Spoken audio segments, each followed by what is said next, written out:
And we're live. Can you all hear me?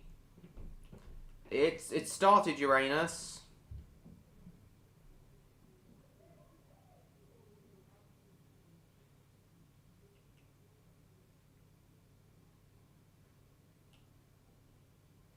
John Murray can hear me. So I assume everyone else can. Well, welcome everyone.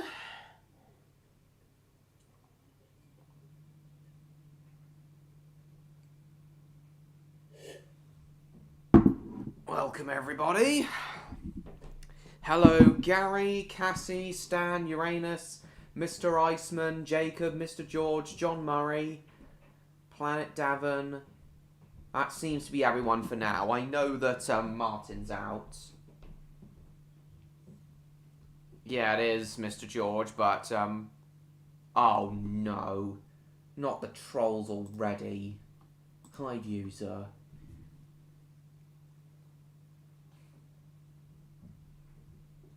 Hello, Summer Rose. Welcome to the stream.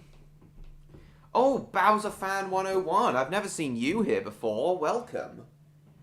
Please subscribe if you haven't already. Well, yeah, Mr. George, but I think episode 5 will be even longer. Might be even longer. I don't know, Summer Rose. They're just clearly a troll. They were called Train Lover 60, Gary.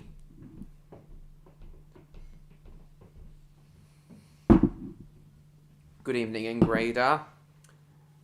Hello, Brazil. Right. So first things first, guys. Thank you to everyone who attended the premiere of the first episode of Redcliff Railway Tales, Season 3. Me neither, Mr. George. I don't know, James. Good, Uranus. He seemed like a legitimate thing. No, not just yet, Brazil. No, I don't, Gary. Another Jungle Book 2? Oh, God. Cool, Mr. George. That'll be great to see. So, yeah, it was a massively proud to finally get that up. To get that episode up. I've seen it in my subscription feed, Smith. But I don't have time to watch it now, obviously. So, episodes 2, 3, and 4 are also complete. But I do need to finish episodes 5 and 6. I'm currently working on episode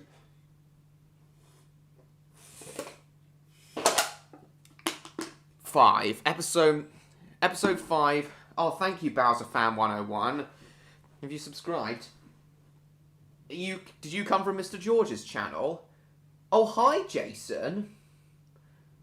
I remember you from the last stream. Nice to see you here too. Any ideas for what, Cassie?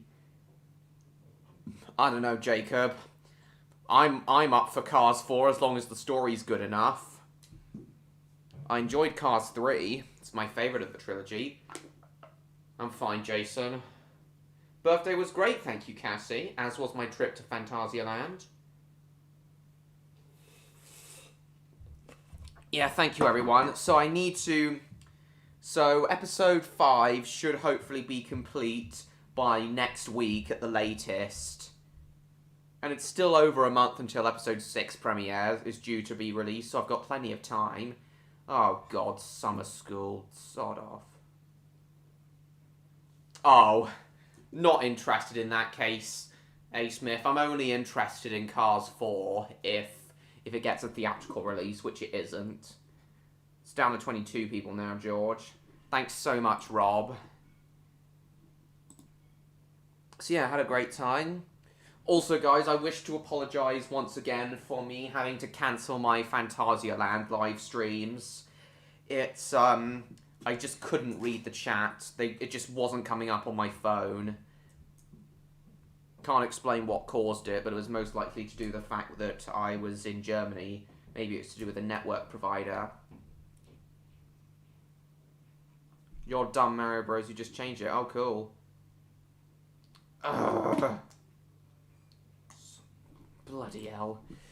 So Electro was at the chat, was in the live chat of the premiere. Again, John Murray, I'm not interested because it's direct to streaming. I'd only be interested if it was getting a theatrical release.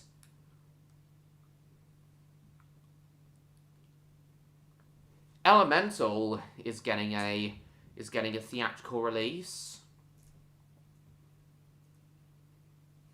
Yeah, Electro should hopefully be joining us, along with Neon. It was Brazil.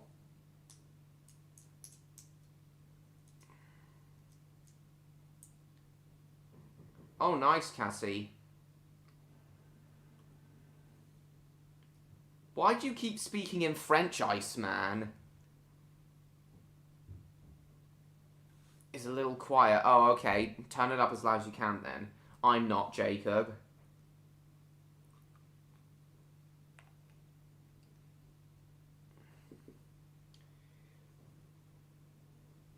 So yeah, Electro is busy at the moment, but he should be joining us. Victor should also be joining us, as he was also in the chat. He also did watch the premiere, but it was not much. Neon should also hopefully be joining us, and I haven't heard from Odd since yesterday, but he hasn't been on for a good long time, since stream 119, so... But fingers crossed he'll be joining us for a good long time tonight. And, same with next week's stream, because his character's premiere is next week. No, Bowser fan. I find it overrated. Oh, hi, Victor. Nice to see you. Hope you enjoyed the episode. Speak of the devil and he shall come, I guess. Hope you enjoyed the episode. I remember the Koala Brothers. Yes, I do.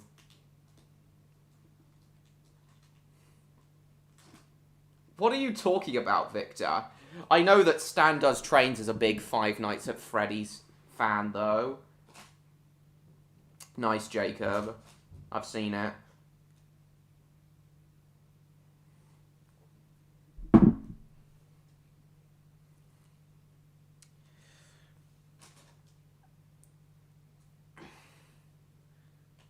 So hopefully Odd will be joining us for the premiere of episode 2 next week, as it's his character's debut. And hopefully he'll be in. Bowser fan just asked me if I was a Five Nights at Freddy's fan. I said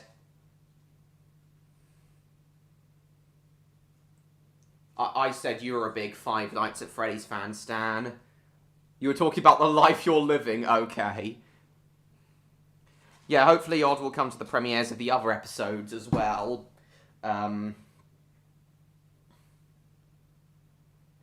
As he's in all of the other ones. Oh, okay, Mr. George. Alright.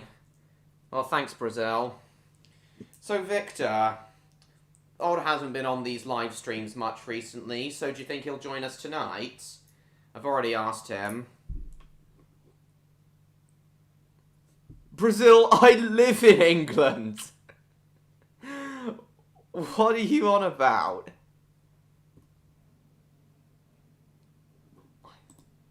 England is my home country. I'm British. Which means you probably think I'm an overly cultured twat. Aye.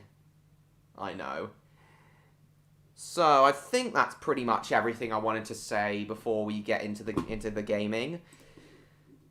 So, let's get into Arsenal.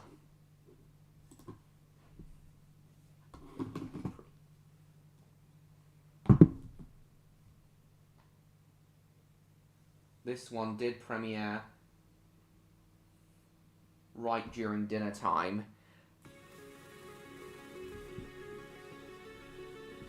Oh, okay.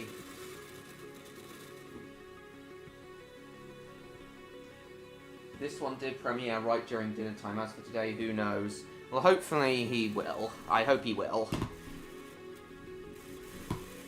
He was only on for 15 minutes. Kill them all. Make them suffer. In the 12-hour stream, and 5 seconds in last week's stream.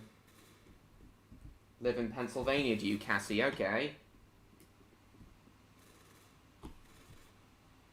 Movie up is on Roblox. What? Oh, you're speaking English now, Bash. Okay. My little Jason.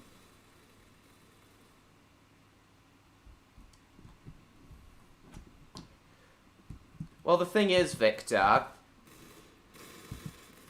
before the episodes premiered at 5 o'clock, but I thought that, before the episodes premiered at 5 o'clock, but, I thought making it 5:30 from now on. I thought that making it 5:30 for Season 3, I'd get some more viewers, and I kind of have. Even so, I still hope Odd will join us for the premiere next week. It'd only be fitting, as it is the debut episode of his character. Okay.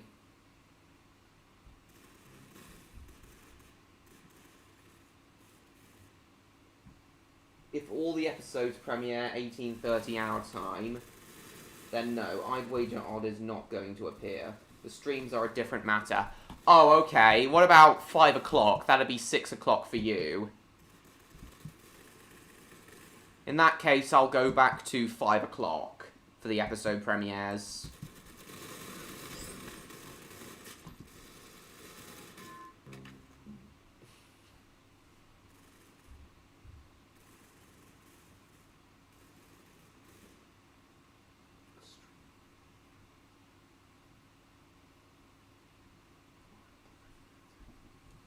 Okay.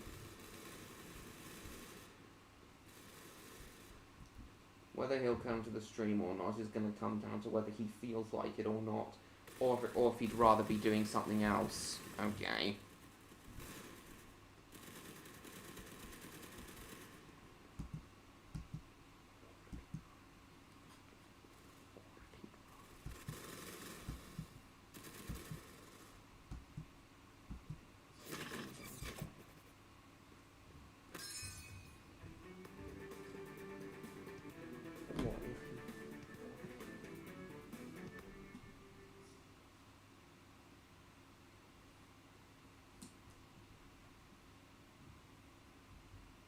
Maybe. It might be worth a shot. That won't guarantee Odd will be there, but it does have a bigger chance, I guess.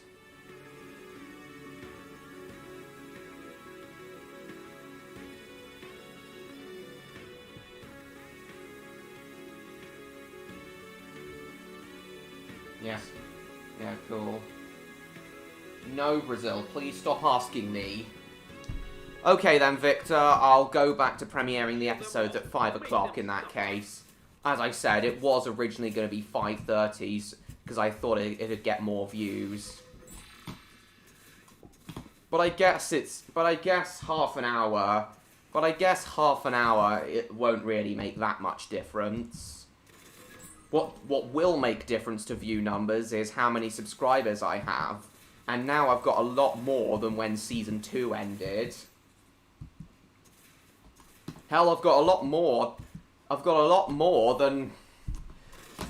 a hell lot more subscribers and more people chatting in my premieres and live streams than I did at the start of 2022. I barely had anyone I only had a few people at the premieres of Redcliff Railway Tales episodes before. The only episode that got similar numbers of people at the premiere, the only episode,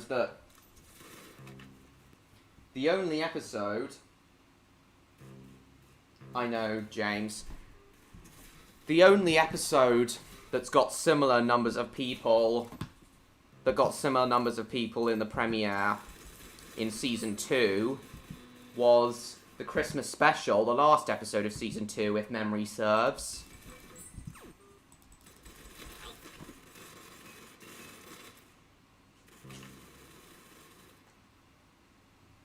Yeah, I know, George. Yeah, the hype was clearly real. I've clearly been hyping this season up a lot more than I thought. Hopefully I'll have even more people. Hopefully, as I'm going to get even more subscribers by the end, I'll have even more subscribers by the end of the year. There'll be even more people at the premiere of the feature-length finale, which will be fantastic. And maybe if whenever Victor Tanzig voice acts in other people's projects, he always shouts them out. So if Victor Tanzig can be in the feature-length finale, he's got like 67k subscribers. So if he shouts me out, that'll get me even more people subscribed and even more people at the premiere of the finale. Are you still there, Victor? I know, Stan, because that's the one you're in.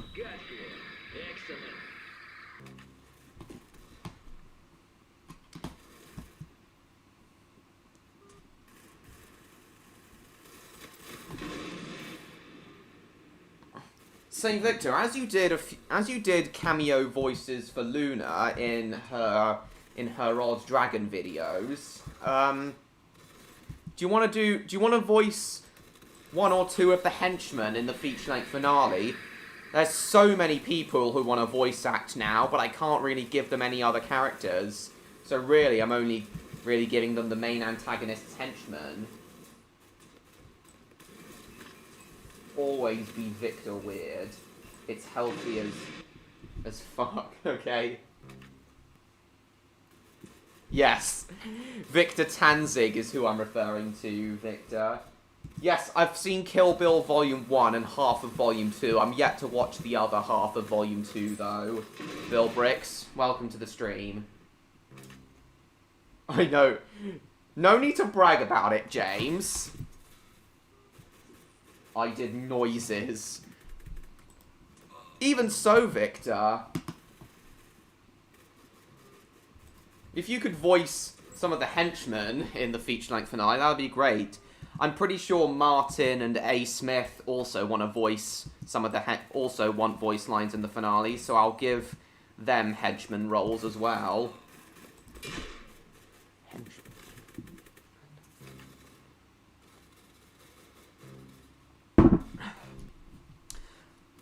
I can't remember if I've already told you guys. What? No, it's not, Bill Bricks. I was enjoying it as much as Volume 1. Why'd you think it's shit, Bill Bricks? Alright then, Victor, if you say so. But I know for sure that Martin and A. Smith want to voice the henchmen. Some of the henchmen.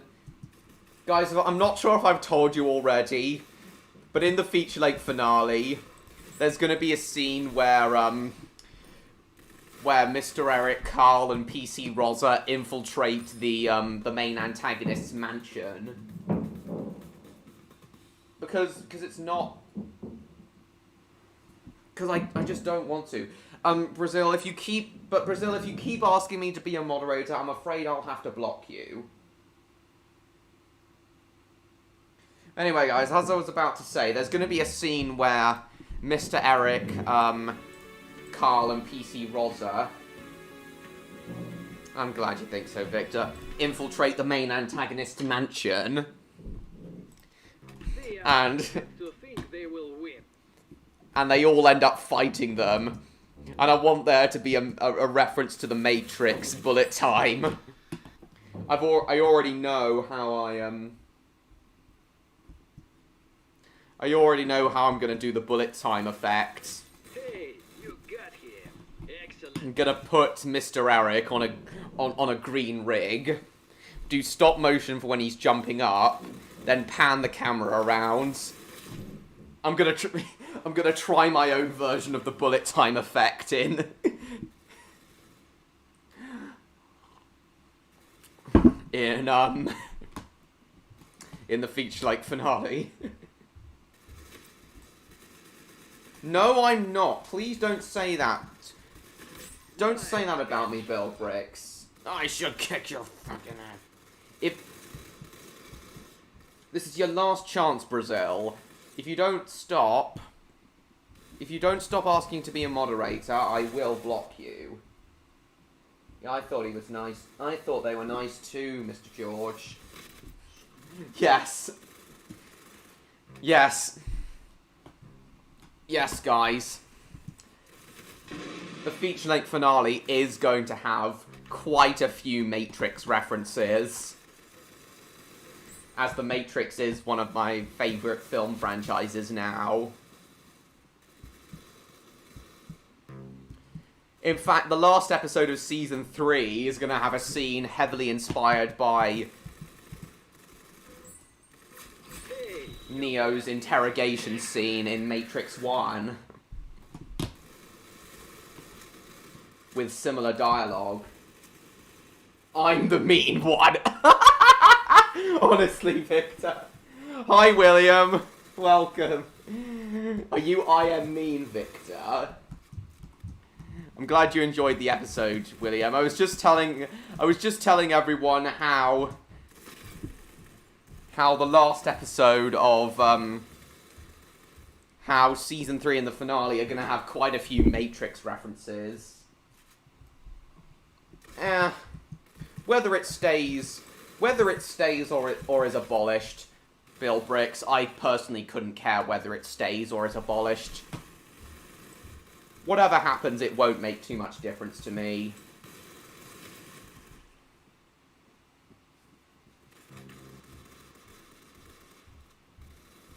I know, William, you told me before. Oh, hi, Odd, welcome to the stream. You've got your new profile. You've got your new Spider-Man profile picture. Even though I sent you the one from...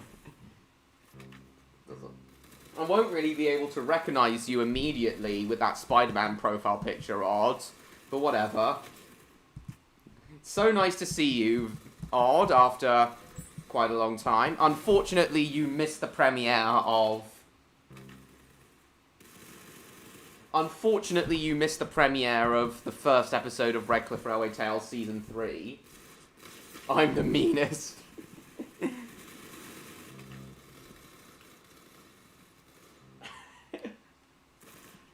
I don't know, Uranus.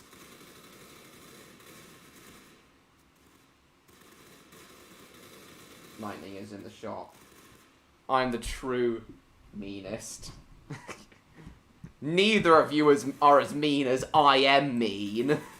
Ignatius Mortimer mean. I've fallen in love with...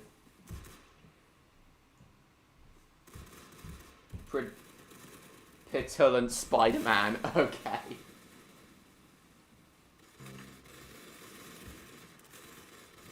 Old sausage-fingered man, baby. I know. Oh, hi, Iceman Poggers. Oh, you've changed your profile picture to an Among Us one. Okay.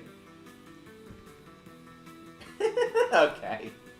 So Odd, unfortunately you missed the premiere of Season 3, Episode 1.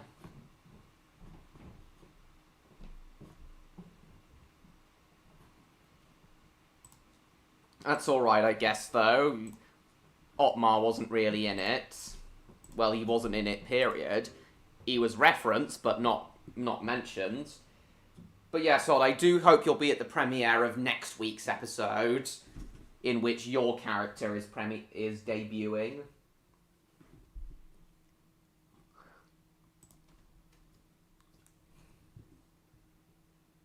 His parents are the real mean ones on Godzilla. Oh, you off, Cassie? Okay, thanks for coming. Bye. Lose out to a mofo named Mortimer. Oh, God.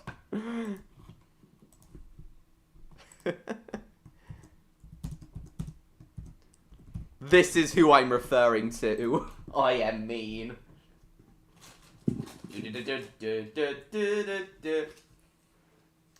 He's talking about one of the anti-heroes that'll appear in the feature-length finale. Odd. Marcus the maintenance crane. This guy is meaner than both Odd and Victor. I've got a little secret. Hi MLP fan, welcome to the stream. How I hate those goodies. How they make my stomach turn.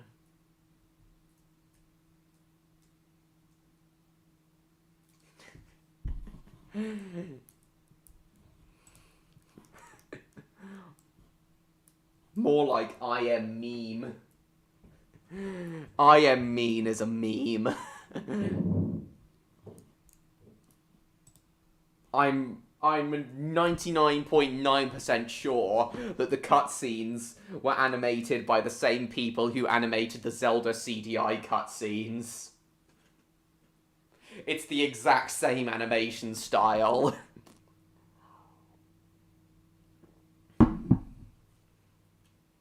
Who in the ass is this Doc Brown wannabe with that Peter Griffin shit? Ferris shakes it and twos on his feet. It's Ignatius Mortimer Maynard. This is who I'm referring to. Yes, William. I haven't changed my mind. I haven't changed my mind, James. William is still voicing... Oh, cool. William is still voicing, Marcus. But yeah, you're right, Odd. He kind of... I never actually thought of that, Odd. He kind of does look a little bit like Doc Brown. He's got the right hair and face. If there was an I Am Mean live-action film, Christopher Lloyd would definitely play I Am Mean. Still there, Victor?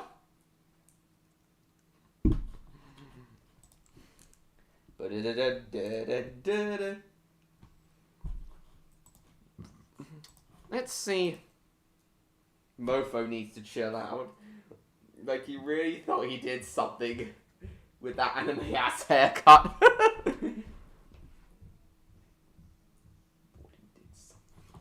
I don't know. It kind of does look like an anime haircut, though, honestly.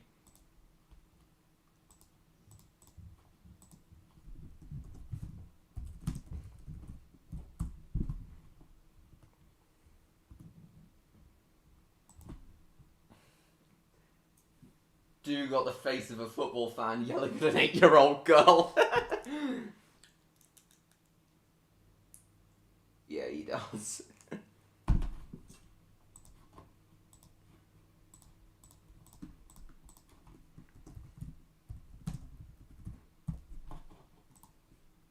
I poop. Watch my birthday video? Not now. I have seen this YouTube poop where I Am Mean plays Action 52. I think you told us before, James. I don't think I've seen that one, though. I first found out about I Am Mean through Hoffy1138's outtakes videos. They're unbelievably hilarious. We may check them out later.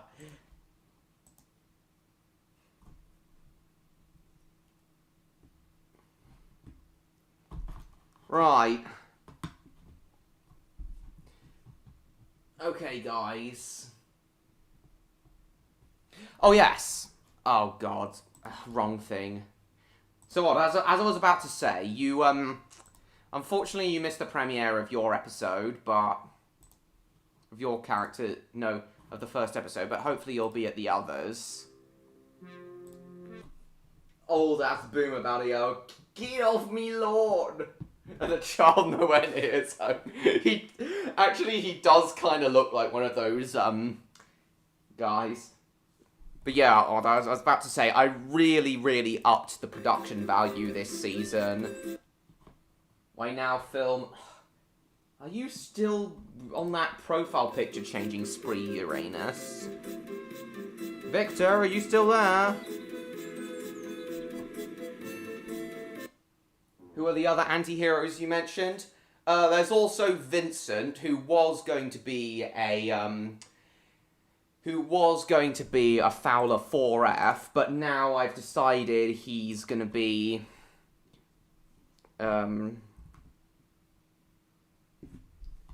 based on one of the old Lego steam trains.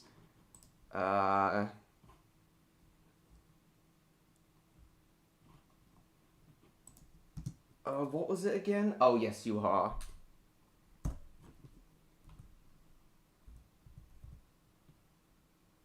What number was it again? Oh, here we are. This is going to be Vincent's model. Set number 10205. Here we are. 10205. This is going to be Vincent's model now. Yeah, he was going to be a Fowler 4F, but now I've decided he's going to be a Somerset and Dorset Railway 7F in BR Black. Never heard of Alec Guinness. I'm not sure, William. But again, I'm going to get Victor Tanzig to voice him. About to get lost in Aldi, looking for prune juice before pissing on the floor.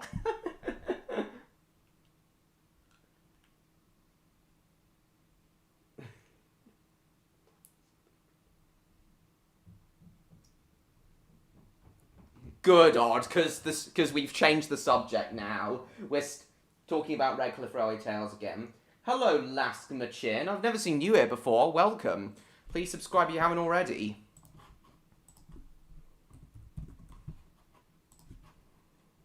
So yeah, guys, this is going to be Vincent's basis now. Somerset and Dorset Railway 7F. Oh.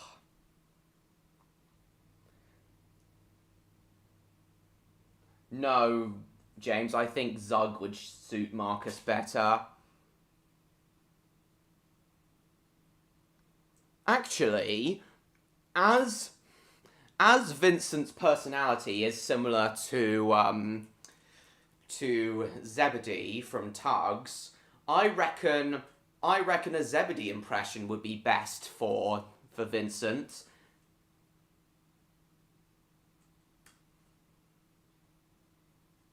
You really got mad at that poor cartoon, man. He's mean, though, Victor. He hates children just as much as Miss Trunchbull does. Oh, you're a different person. Oh, you're a troll again, are you? For trying to be the meanest. That's what he gets for trying to be the meanest. Okay.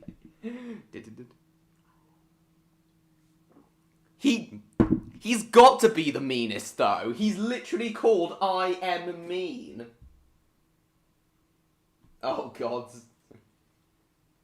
Dabbing. Oh.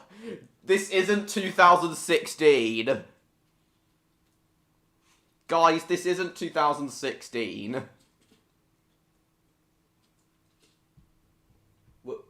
We nice to work with another fellow Aussie, yes. They made both a tender and tank engine variant, I'm aware.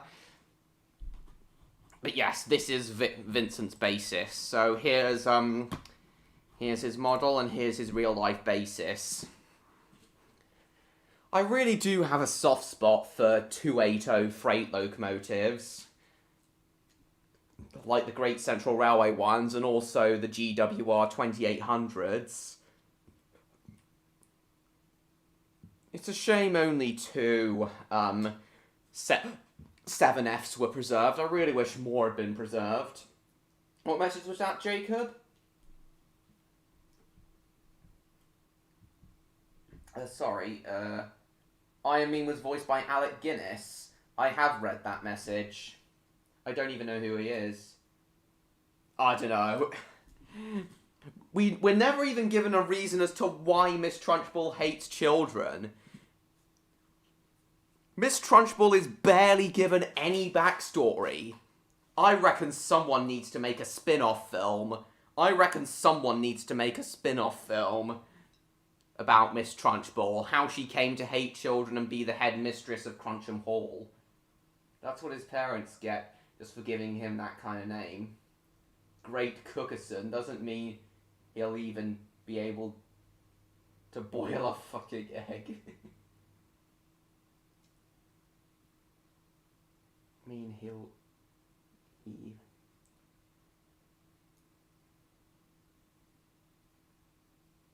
Not... He kind of is, though. Please stop this.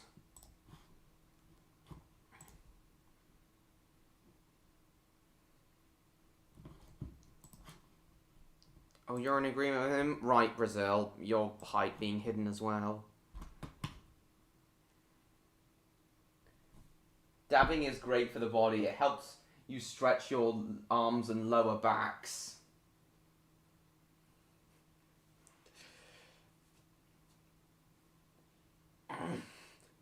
Stretching in the morning has the same effect, Odd. That she denies ever being a child herself. I know, William. I wonder what she means by that. Hey Felix, welcome to the stream.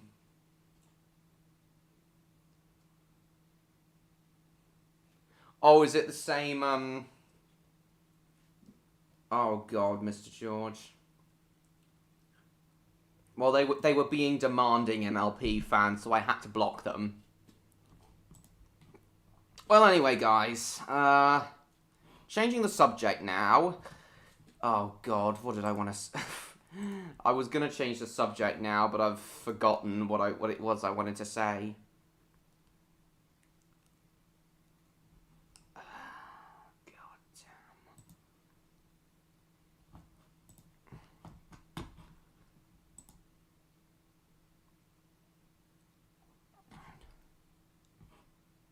Oh yes, we were gonna see which voice I think would suit Marcus better. Hang on. Oh wait, no. Save to watch later. All trolls get banned except Odd and me. You two aren't trolls. You two aren't trolls. You're actual joys to talk to. You're genuinely good people. I don't know how you and I haven't gotten banned yet. Because you're nice people. You're joys to talk to.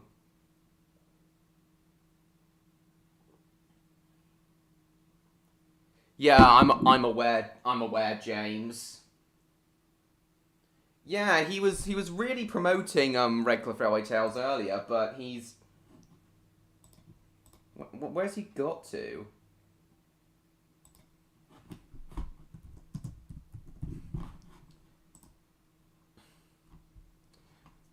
Okay, so... Zug.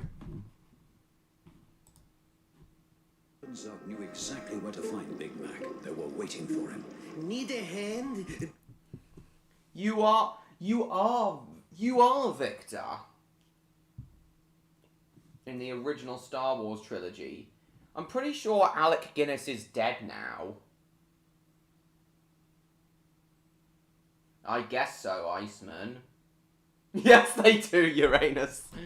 Big Mac, old buddy? Well, guys, Well, it was a nice day, Big Mac. Thought we'd try to, spread a little happiness. Yeah, like helping our mates. Thanks, guys.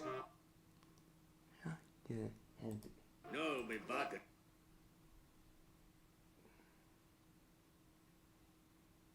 What if it's all just been a one long con? All part of an elaborate prank? Nah. I don't even know how that would work. Good time for the Duchess. Big Mac had no idea the Zed stacks were laying But that's a trap for kind him. of the thing Zip, I genuinely... look what the wind's blown in. Goody two screws. Ahoy, Zug. Hey, where'd you want this barge from the engineers? Too late for today, mate. Too late? You don't need this till morning. We might have. No point now. Yeah, I reckon either voice would suit Marcus. Either Zip or Zug's voice. Yeah, I reckon either voice would suit nothing. I reckon either voice would suit Marcus. Or even Zip. Or even Zip's voice would suit Marcus. But as William was the one who asked first, he has the part. Sorry, James. Only I'm gaslighting you. Oh, God, guys. I'm certainly not gaslighting you, Victor. I'm not gaslighting anyone. Marcus is a maintenance crane who's going to appear in the Redcliff Railway Tales feature-length finale, Uranus. I honestly think a prison sentence would have suited Miss Trunchbull. Perhaps she was eventually caught and sent to prison, William.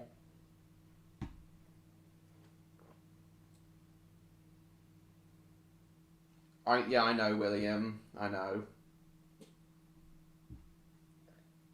That would also fit Esme as well.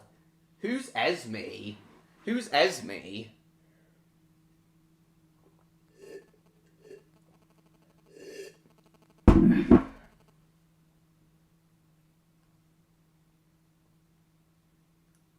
Zug's face and voice were modelled after horror actor Peter Lorre, the guy who played Igor. Interesting. Where's Igor from?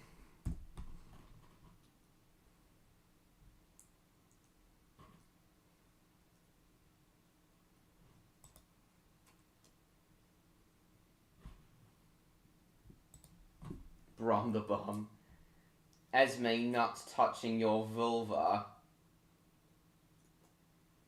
What does that mean, Odd?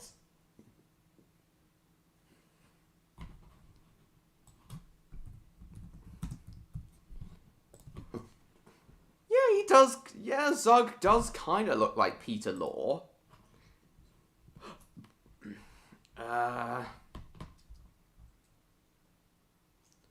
He was only 59 when he died, though.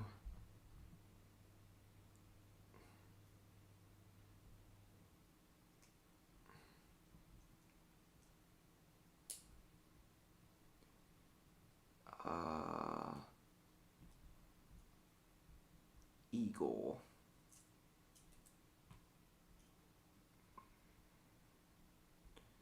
What film was he in? Peter Lorre? I've never even heard of Peter Lorre. Oh, he was in Casablanca.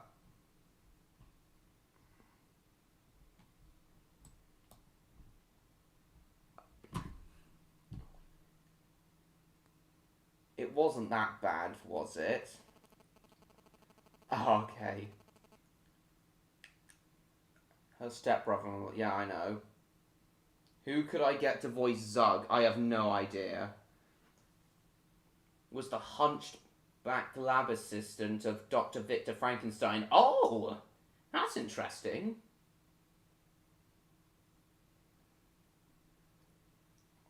Esme Nuts. Oh! It's a penis in vagina joke.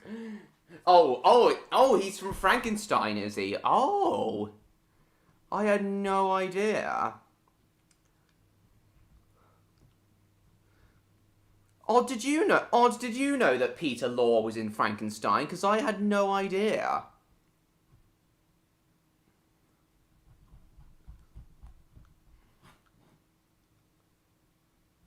He was a Hungarian actor. That's interesting.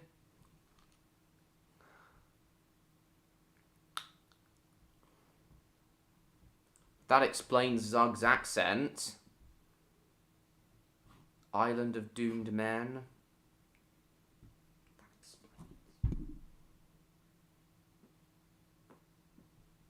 Rod the Builder episode.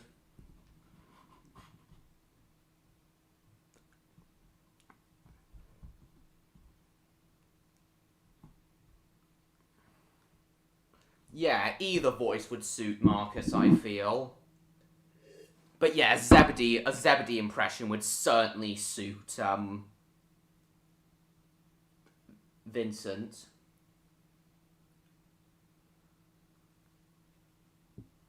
Well, William seems to think so. William seems to think so, Odd. No, Uranus. Even though the accent he had was Estonian. Oh! Oh, that's interesting. I'll be dark soon. Don't bug me. I've had a busy day. Now where do you want it? Really a beaver zip, isn't he? Well, got a reputation to live up to, Zug. One of the best tugs in the harbour. Yawn, yawn. All work and no play makes What, a second film? Or is it the one we've known about for ages? I don't know. A Baby Jake, of course.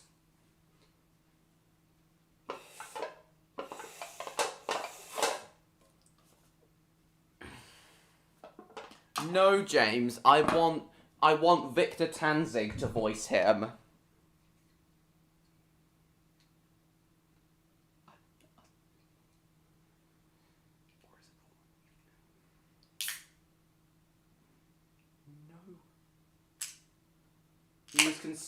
He was considered for Dr. Frankenstein. Lost out to Basil Rathbone. Oh, that's interesting. Sorry, William. Looks like you got that fact wrong. Yeah, I hadn't actually heard of Peter Lorre until now. Dr. Engine in Crash Bandicoot and Kamek the Cooper Wizard.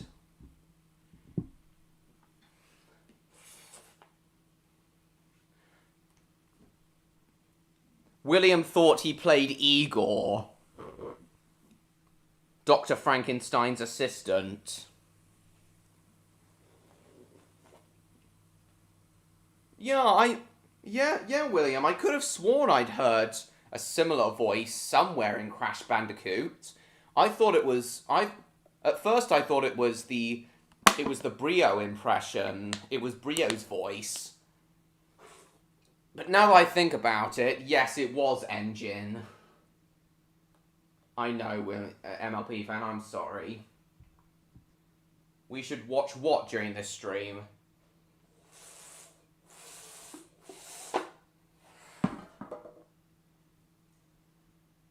I'm becoming like Gordon the Big Engine. How so, James?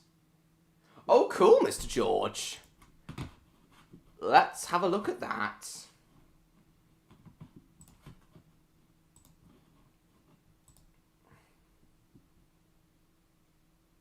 Said about Kamlik and Dr. Engine.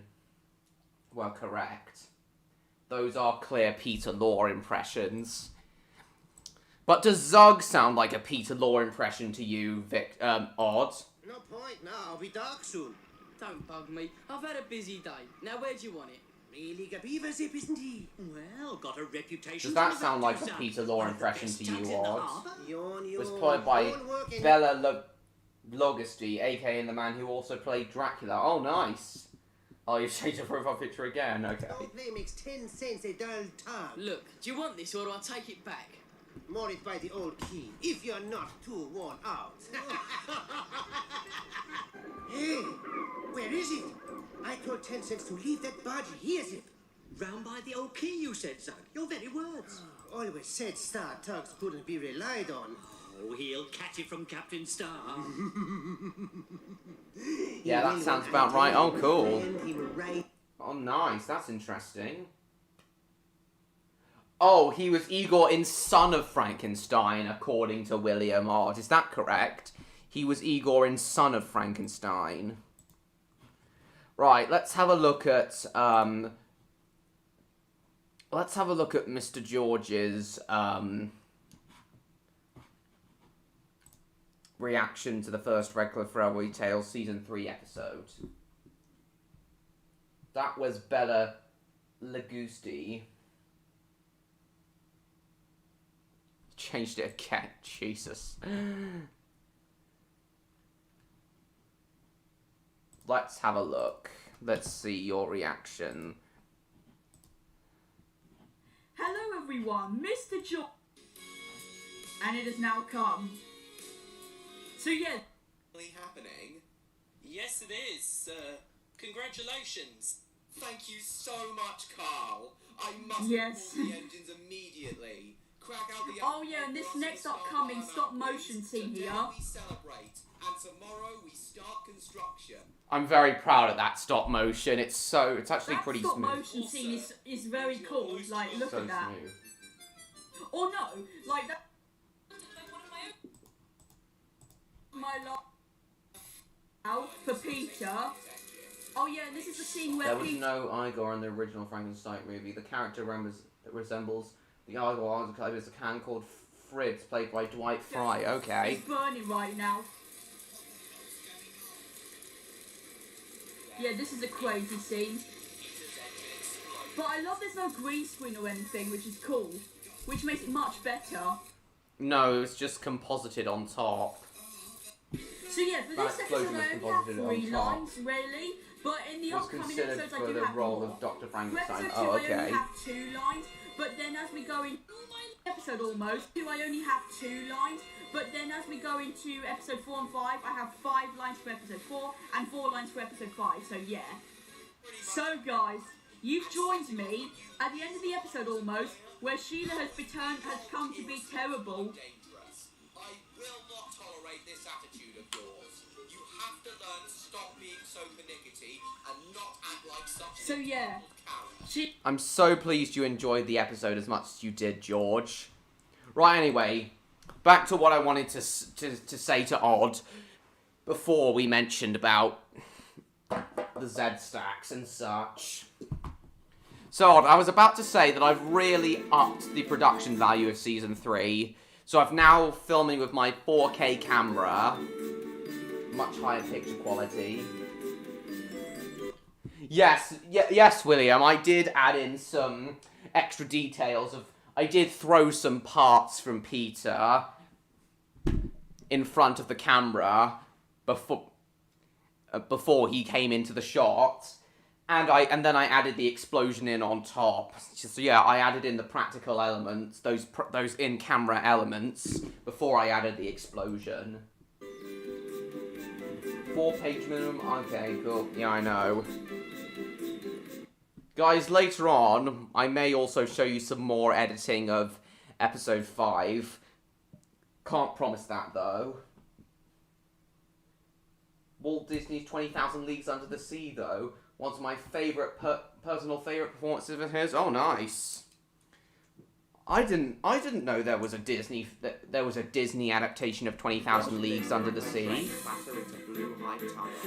He could sense that she'd be in trouble soon. Linda's run went completely smoothly all the way back down the extension. But that began. Your stupidity in crashing Jacob's train off the tracks has delayed me. You know full well how much I... So if you couldn't tell, Odds, this season, I took sound effects and ambient sounds much more seriously, and special effects too. Neither will going to miss a cool feeling of relief. Changing your channel, are you? Okay. Alright, the fire seems to be out. Still there, Victor. You haven't chatted for a while. Thank you, Dora. I would have preferred not to be wet. Yeah, and there's also a scene of Peter being extinguished. Alright, Practical the fire water. seems to be out. Water off. Thank you, Dora. I would have. You looking forward to seeing your performance in next week's episode, Odds? Ed Asner. Okay. Unfortunately, he's dead now. Dr. Embryo's voice was a mix of impressions of both Vincent Price and Orson Welles. Oh, that's interesting. I've never heard of Orson Welles. Sorry, I've never heard of Vincent Price. I have heard of Orson Welles, though. Favorite flicks of the 50s? Nice. But yeah, until now, I had no idea there was a Disney adaptation of 20,000 Leagues Under the Sea. Hi, Ethan. Welcome to the stream.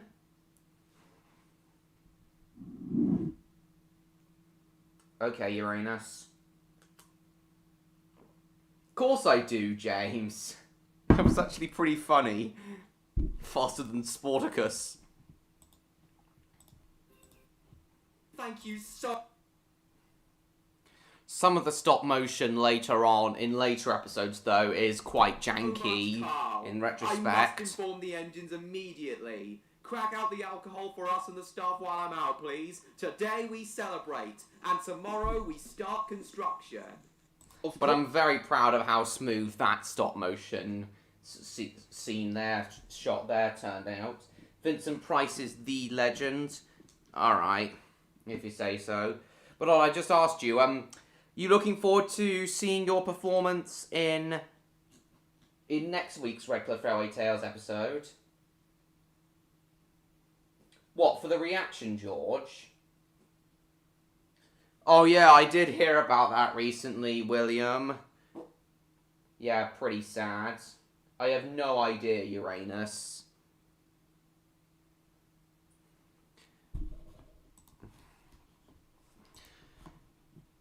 Any more news on Spyro 4, I wonder?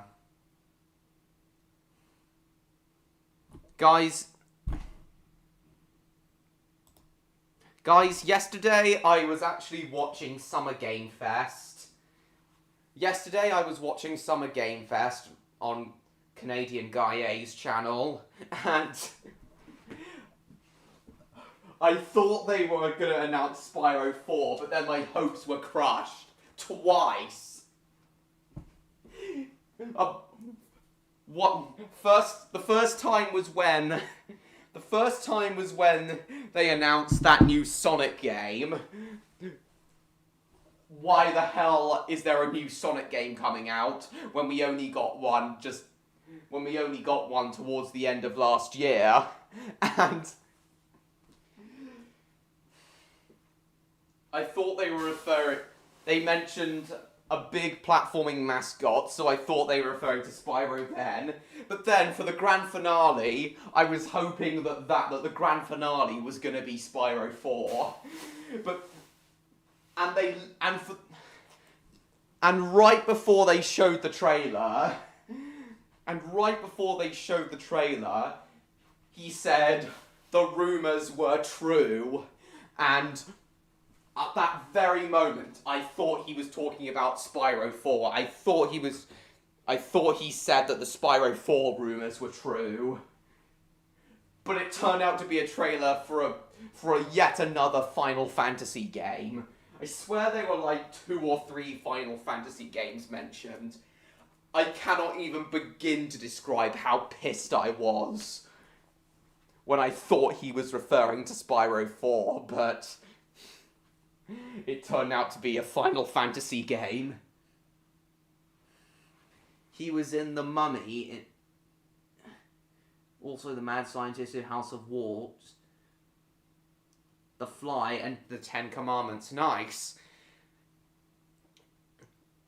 And I assume you're referring to the original Mummy, not the 1999 Stephen Sommers film. Vincent Price is amazing. I'll take your word for it.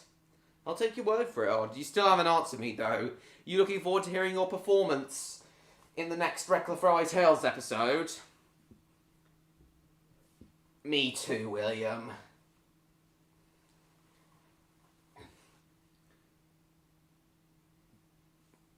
Technically, you did have a microphone. I've watched Canadian Guy A's video. Cool. It is a shame, Stan. Massive shame. Oh, you're still Uranus. Cool.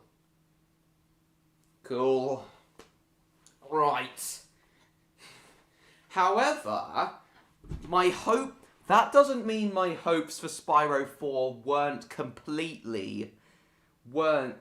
that doesn't mean my hopes for Spyro 4 weren't increased yesterday, because they were.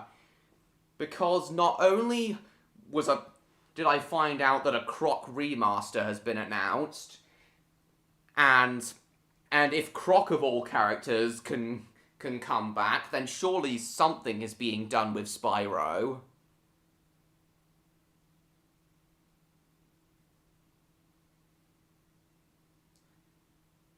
Spyro 4 doesn't... Odd, Spyro 4 doesn't feel small.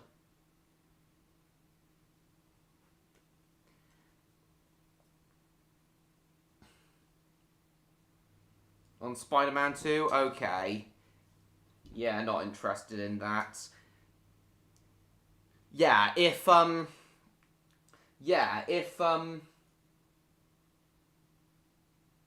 curious about my performance. I really liked it, Odd. It was really good. Yours would definitely have to be my second favourite behind Kat Quinton's performance as Linda. But yeah, as I've said, Kat Quinton's performance as Linda was definitely the most professional. Are being spoiled this year. Well, I know.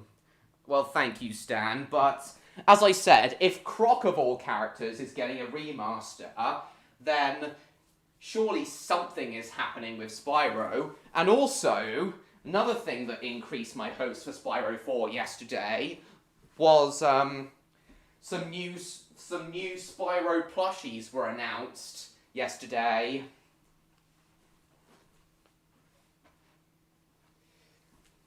And I've noticed this pattern before. When they announce new merchandise for a franchise, the announcement of a new game follows a couple months later. Why they're doing Croc?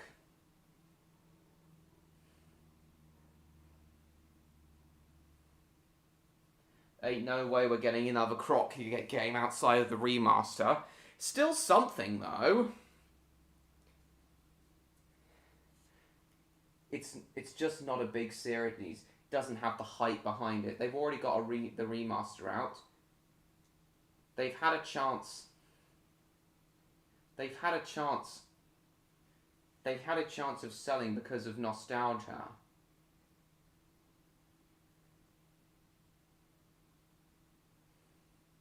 Well, ever since I joined the Spyro fandom, it's felt pretty big.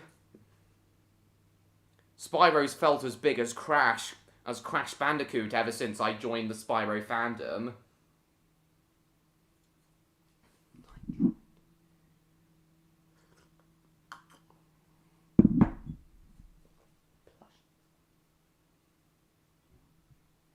They had a chance of selling because of nostalgia. But ain't no way we're getting another Croc game outside of the remaster. We might.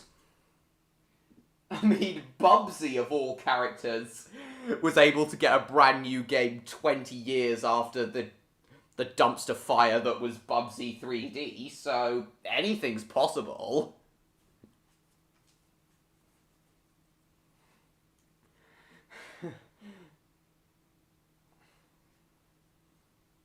Yeah, no. I'm getting my first piece of Spyro merch soon. Fantastic.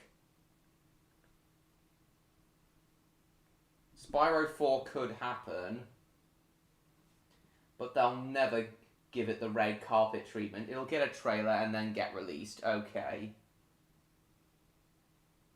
Yeah, I'm sure that'd be cool, William. And if we can get a ground-up Cow the Kangaroo game that was released last year, anything's possible. Any old gaming franchise can come back. Though I do feel for Rayman fans for not getting a new Rayman game for God knows how long. Felix, the only good Disney live-action film is Cinderella, in my opinion. All the others are either mediocre or terrible. Cool. James the Purple Gunslinging Weasel Fang is back.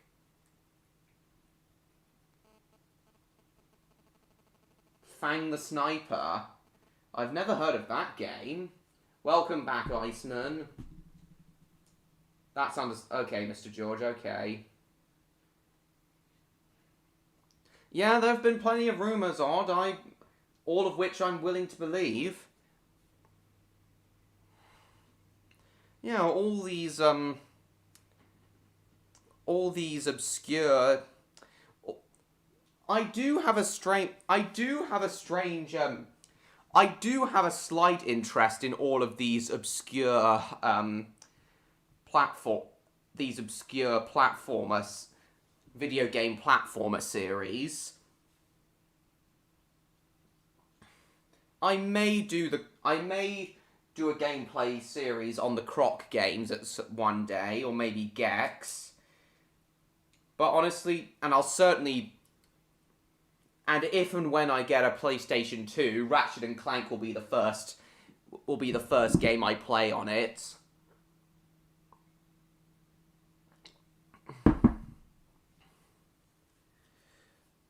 But yeah, because of how infamously hard Rayman is and how bad I've heard the Bubsy series is, I doubt I'll ever play any of the Rayman or Bubsy games.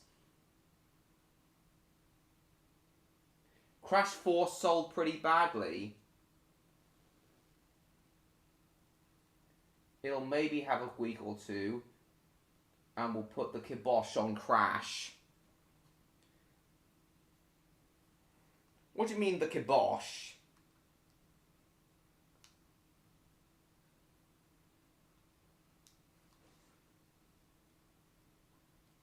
Welcome back, Gary.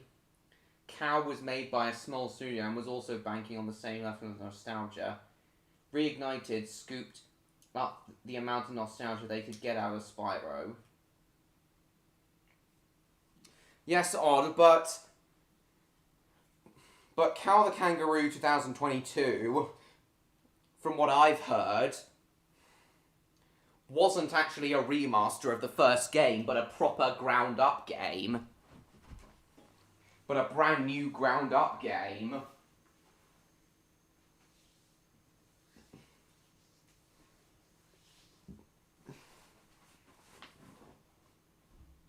As in dead, gone.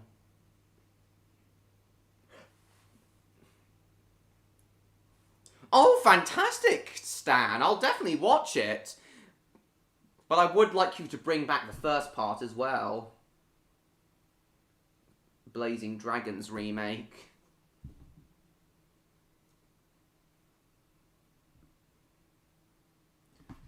Yeah, I don't understand that either, William.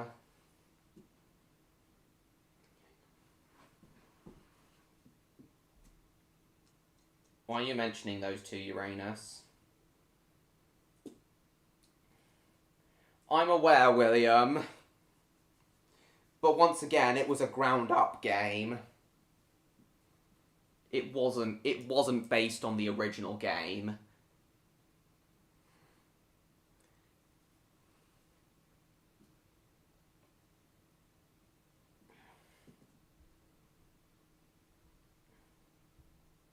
I'm fine, Davin.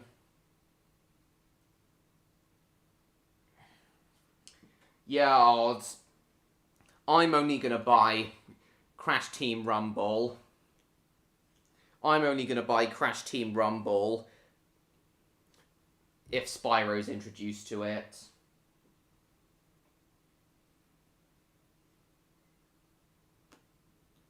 Doesn't matter. Hi, Vindel. Welcome. What matters is that it's the only cow thing being released in years.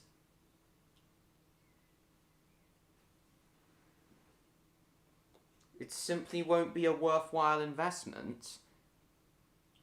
I don't know about that, odds. There are so many people demand...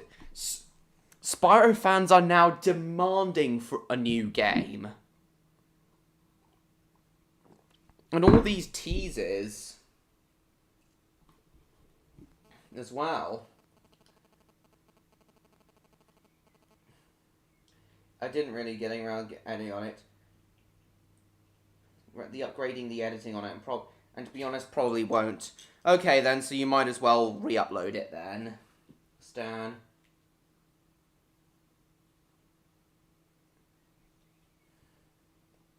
It's about a kangaroo with boxing gloves.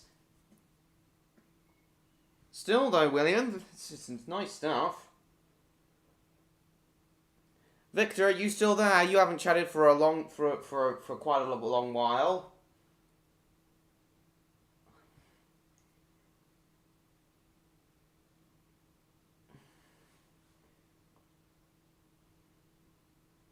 Sega also ignores their fans. I know. Well, I don't know, but I'm more aware that Activision ignores its fans. It's why Crash Team Rumble got pushed back years, and is now being sent out at a ridiculous price plus Battle Pass to make up a bit of money already spent on it.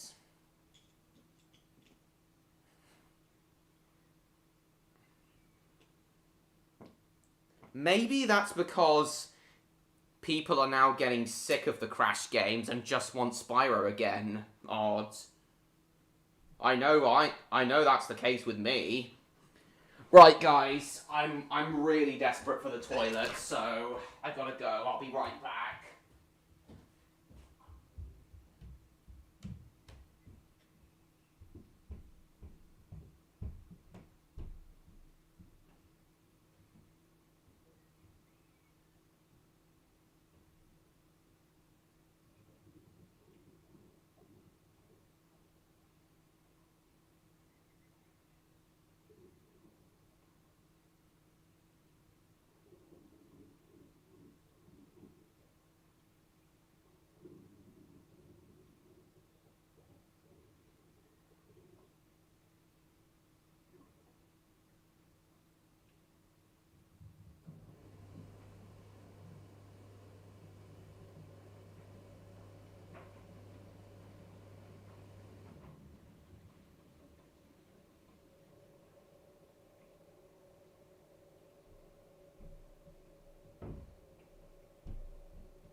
Right, I'm back.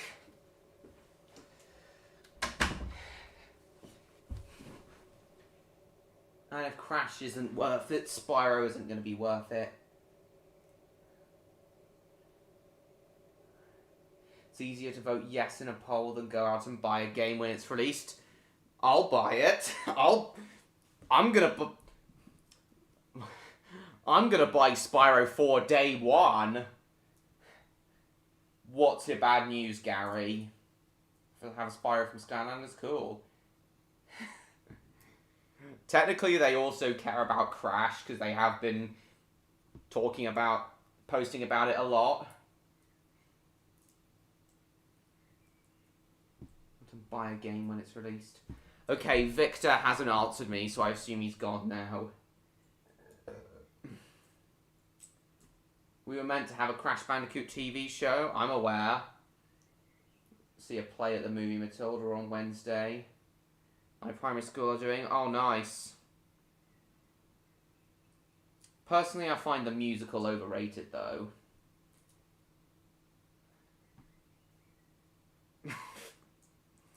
No, Odd. No, I won't. What were Crash Bandicoot 4's sales?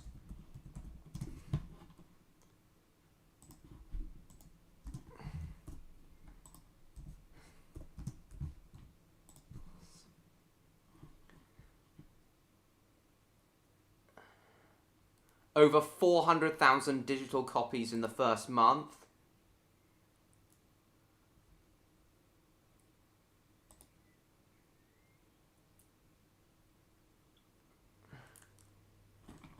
Agree.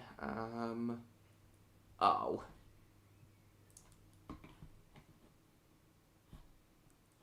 Sales. Sales history is under construction. Got run over and butted by young mate. Oh, okay. Won't sell as well as Insane Trilogy due to the high price tag. Yeah, that's the problem. Yeah, that's the problem. They're charging Activision are charging too much for the games. That's part of the reason why they're not selling.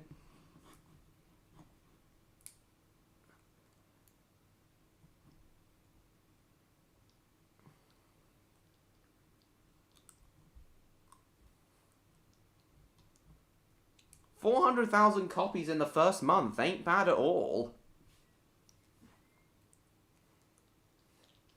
In the first month. Aren't worth it money-wise. We might get a Spyro 4, but it'll come out and sell poorly.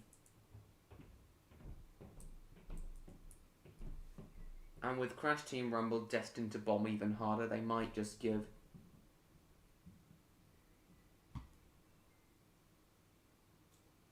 No, I don't want Spyro to get a mercy kill. Come back in 29 minutes, okay.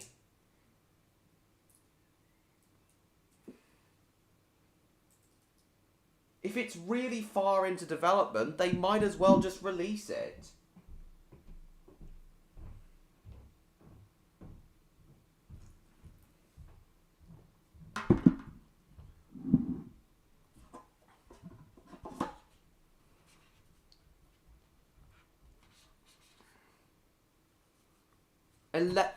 It was the 11th.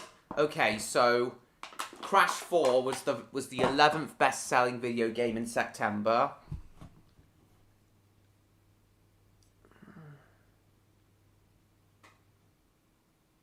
Oh, that's interesting.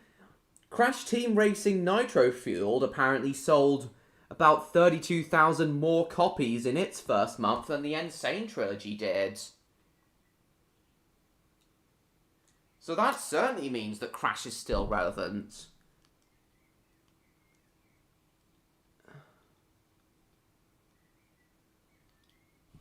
Number 1 in the UK physical sales charts.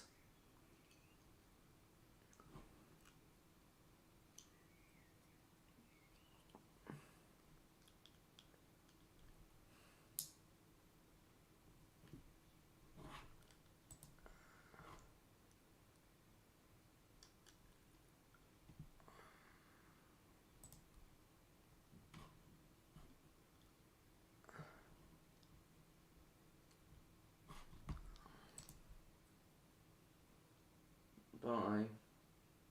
Showed bad guys in 2024. Okay. Nah, I think there are worse Pixar films, Felix. Okay, it seems like Williams disappeared now. That sort of thing can make a huge hole. Can make huge holes in a company's budget. Best case scenario: Spyro 4 coming out but bombing hard. Worst case is, well, he gets the old Yeller treatment after Crash Team Rumble bombs hard.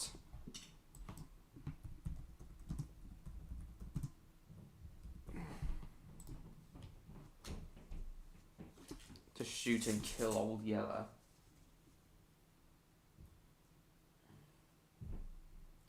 Alright then, Davin. As Peach fighting Zelda. Oh, interesting. Hello, Neon. Welcome to the stream. Odds here. And, Victor was also here, but he seems to have disappeared. Electro's not here yet, though. Right now, we were talking about Redcliff Railway Tales, but now we've moved on to talking about Crash Bandicoot 4 and Spyro 4. You're not really well focused on... I'm sorry, Jacob. Right now I'm thinking about Spyro 4. Oh, come on, James.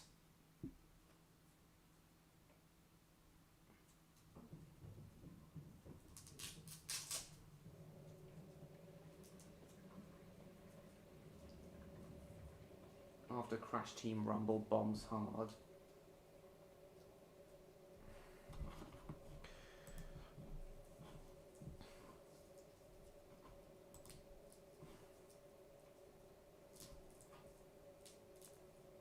But as I said, if Spyro was recently updated, if Spyro recently appeared on Activision's official Twitter banner, and if those new Spyro plushies that were announced yesterday are coming, surely this means something's happening. We've seen this before. Teasers, merchandise is released, leaks, then official announcements. We've seen this pattern before.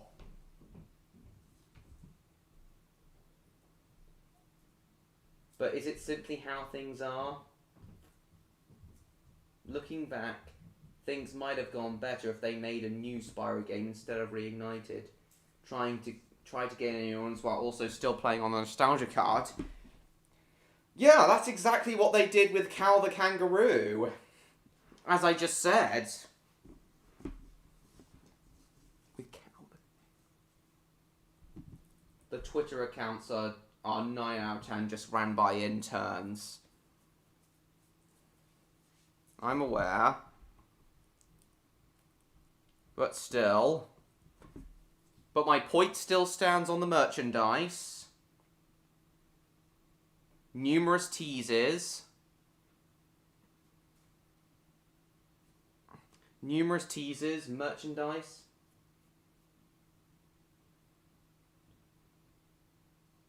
I still don't get why there's still not a release date for Spyro 4. As I've said, Mr. George, I theorise that the reason we still haven't gotten Spyro 4 is mainly due to delays caused by the pandemic. That's the main reason why I think we still haven't seen Spyro 4, it being delayed by the pandemic. To a Spyro video. Nostalgia's a good way to profit nowadays. Disney live-action remakes much? And I've already said, Spyro 4 can come out, but it'll be the end of the franchise.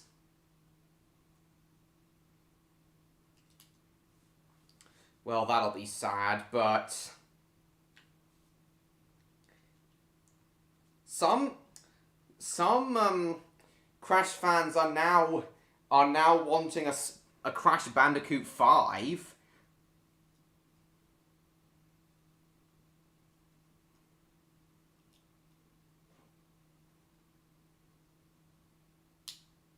Real teasers or just random appearances or messages involving the character? I'm not sure. Some just have the character on them. Some seem to be legitimate teasers.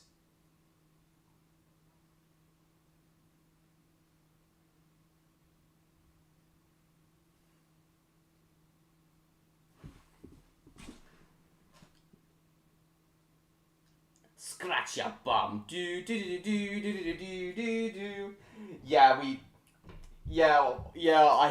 I stumbled, thanks to Odd, I stumbled into Rocco the Beaver in stream 116.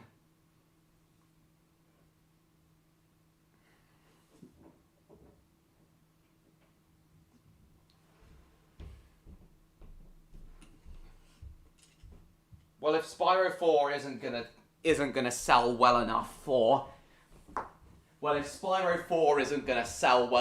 Activision, then what I think should happen is they sell it to a smaller studio and said studio develops new games, just like with Cow the Kangaroo.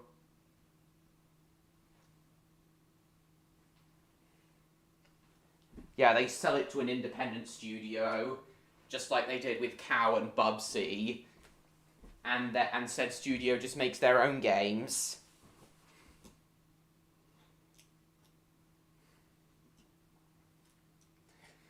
I mean, hell, with the money I'm likely to make from my film career, I could buy the Spyro franchise and commission it an independent studio and commission an independent studio to make new games.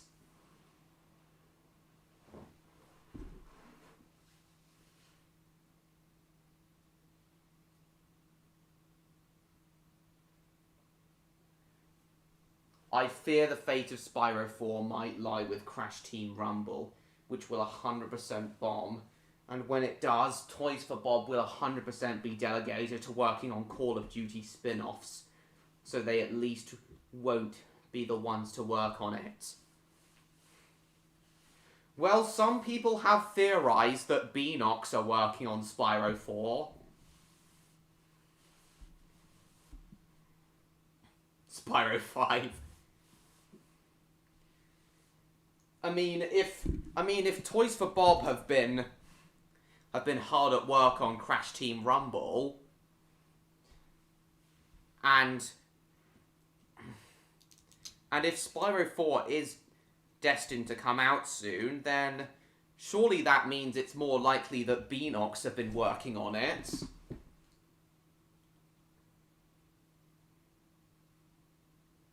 There's more money in vaulting the character now than pulling it out. Involving the character, then pulling it out every 20 years or so.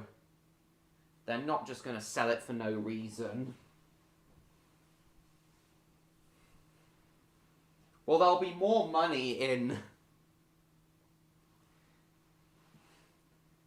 Well, just like with Cow the Kangaroo, I'm sure independent studios would profit off of Spyro. I understand, William. I know you need your sleep because you're all the way over Australia. Thank you for coming. I'll see you next week. Are you still there, Neon? So the story makers and Tom Lee Boo's reactions.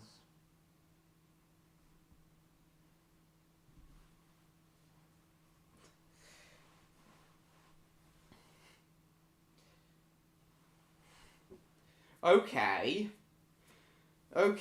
then maybe both Beanox and Toys for Bob are collaborating on Spyro 4.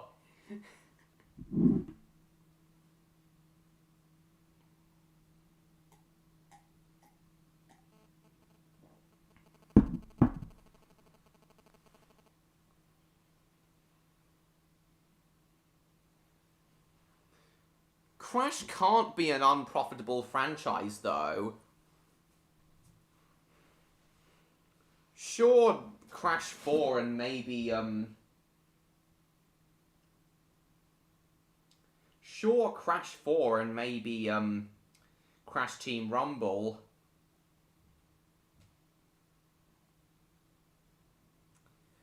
will probably bomb, but, as I said, Crash Team Racing Nitro Fueled actually sold more copies in its first month than the Insane Trilogy did. But they have worked together on Call of Duty Warzone, which is likely where they're staying. Well, there you go. If they have collaborated in the past, then it is possible that they might be collaborating on both on Spyro 4. Maybe Toys for Bob handed Spyro 4 over to Beanox to allow them to work on Crash Team Rumble.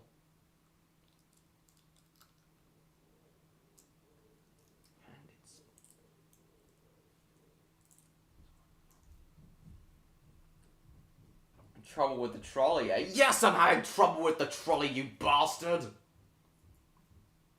Well, even so, even if the Spyro games do fizzle out, that's not gonna stop me from trying to buy the film rights and making my own Spyro films.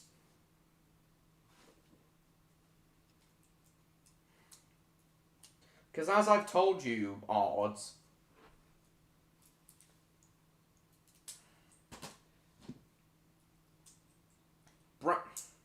I'm sure that brand recognition, I'm sure that brand recognition, I'm sure that that casual cinema goers are still going to watch my Spyro films when they watch the trailer and go, oh, that's a nice, oh, that looks nice. That looks like a nice film. Let's take our kids to see it, without realizing that it's based on a video game franchise. Okay, Stan, I'll accept your friend request.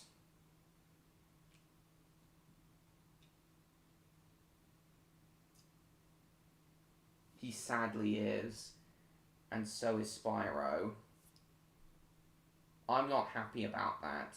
I wish that wasn't the case, but both Crash and Sane and 4 sold pretty meh. I thought you told me that Crash and Sane sold really well.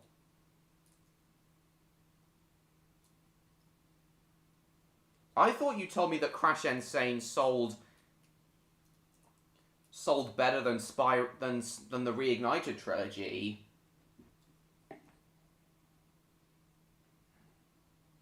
Yeah, you're welcome, Stan. Okay. Oh, Jesus, James, not the Zoran rap again. Confirm. There you are. Your follower request has been accepted.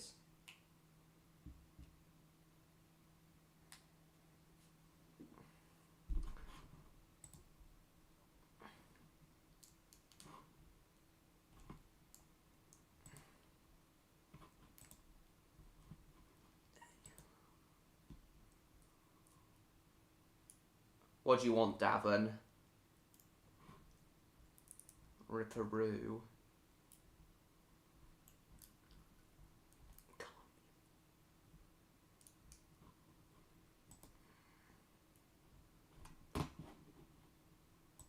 Right, have we seen any Spyro 4 anymore?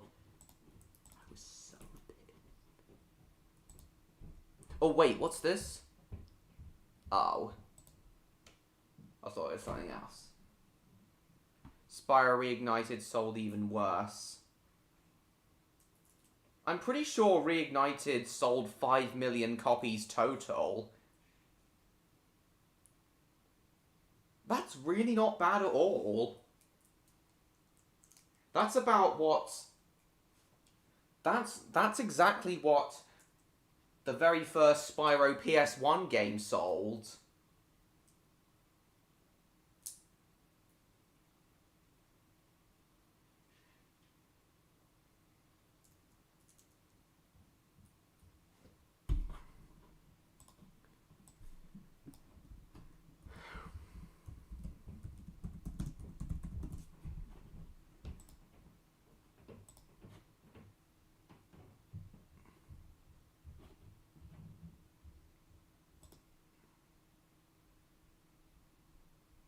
Let's see, sales. Oh, currently under construction. Odd, it seems like Gary wants to say something to you.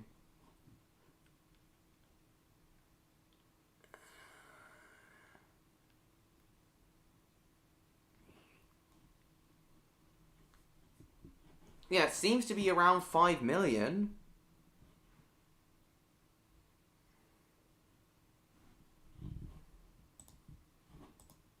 Sir, and you're most welcome. Oh, 100... Oh! Season 3, Episode 1's got 134 views now. Very nice indeed.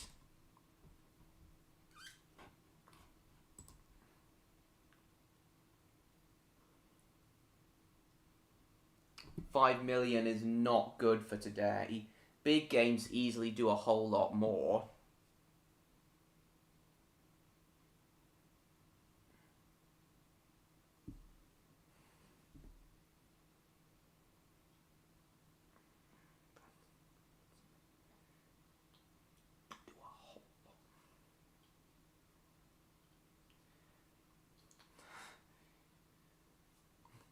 Well, if I was an Activision executive, I'd be pleased. I'd be pleased with 5 million copies.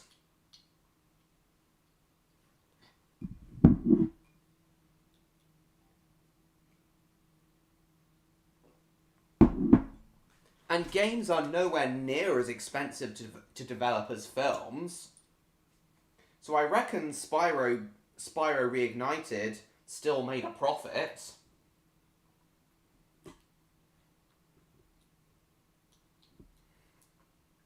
I mean, who cares how many copies games actually sell as long as they...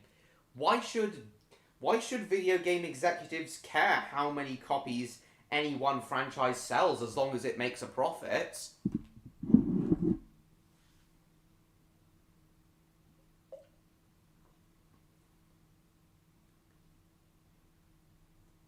When they can focus their studios on a series that go past 100 million copies per entry, you've got to be pulling my leg, odds. Even GoldenEye for the N64 didn't sell that many. I believe GoldenEye 64 sold 9 million copies. That's like the same amount that the PlayStation 2 sold. The PlayStation 2 sold 100 million units.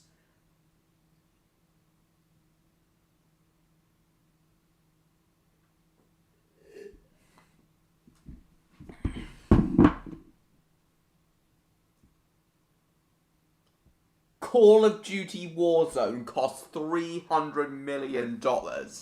Excuse me?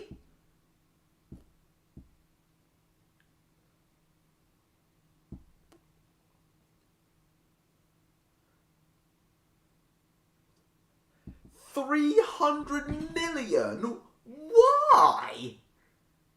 That's even more ludicrous than spending $300 million on a film.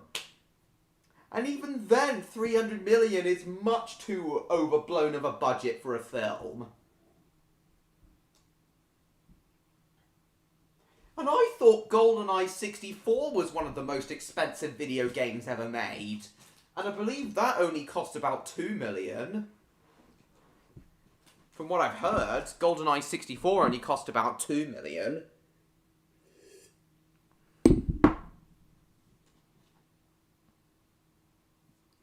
No, he doesn't, James.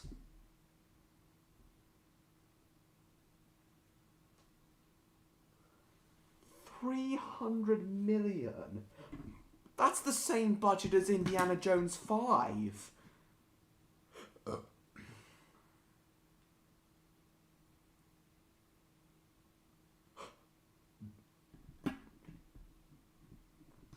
It'll make fat stacks over years. Oh, I don't know, because the fans are literally demanding to see a franchise they don't feel is getting enough respect, instead of a franchise that's getting far too much love. But yeah, as I said, I don't care what happens to the Spyro franchise in the future. I'm still going to attempt to buy the film rights.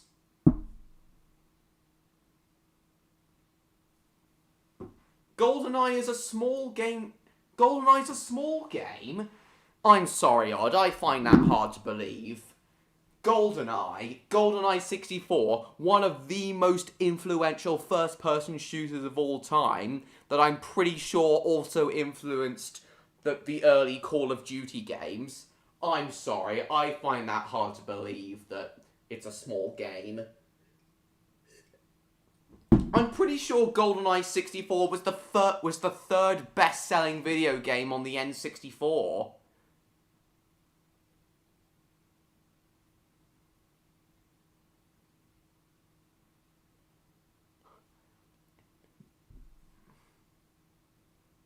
Welcome back, Uranus.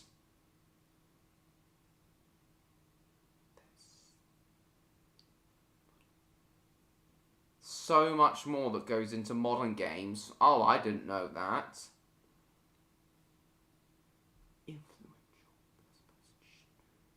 My parents would go insane. I know.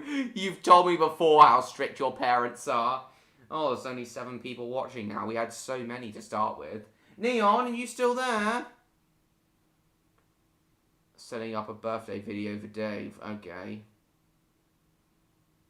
But in the grand scheme of things, it's small compared to how much is packed in today. I suppose you're right, but you have to remember that's also... But you have to remember that's also due to technology limitations at the time. The N64 is nowhere near as powerful as future consoles. Okay, Uranus.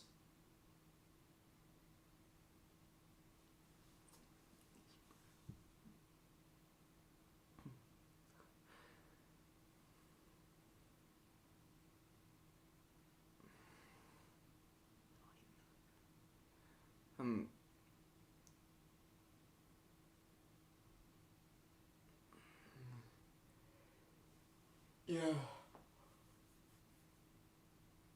Yeah, but... And I am aware that GoldenEye 64 was made by quite a small team, but even so...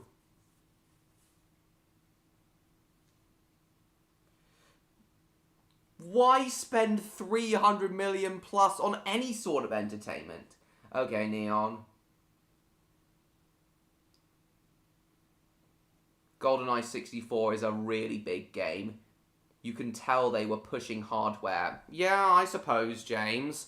I believe GoldenEye 64 was also one of the very earliest uses of motion capture, with the animations of the henchmen falling every time you shoot them.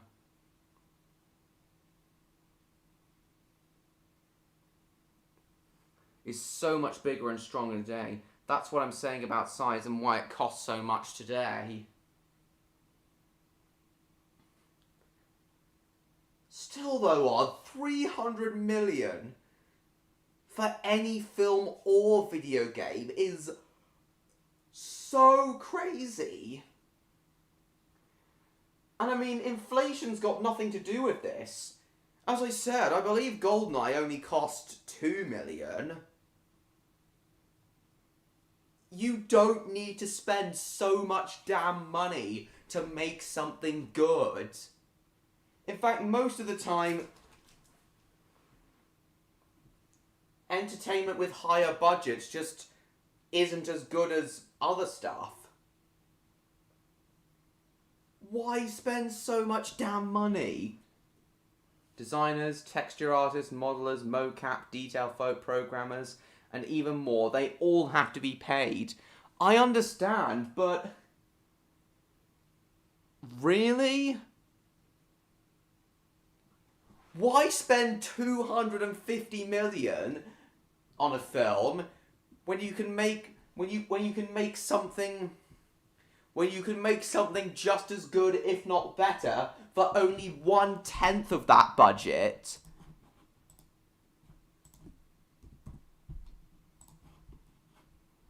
Like, for example, I'm pretty sure the new Wes Anderson film that's coming out very soon, Asteroid City, I'm pretty sure that's going to have a similar budget. Wes Anderson films tend to have relatively low budgets. Wes Anderson films tend to have budgets that are less than 75 million. Grand Budapest Hotel's budget was only 25 million. And I reckon Asteroid City is going to have a very similar budget. But I'd certainly watch Asteroid City any day over Little Mermaid, which costs 10 times more than Grand Budapest Hotel.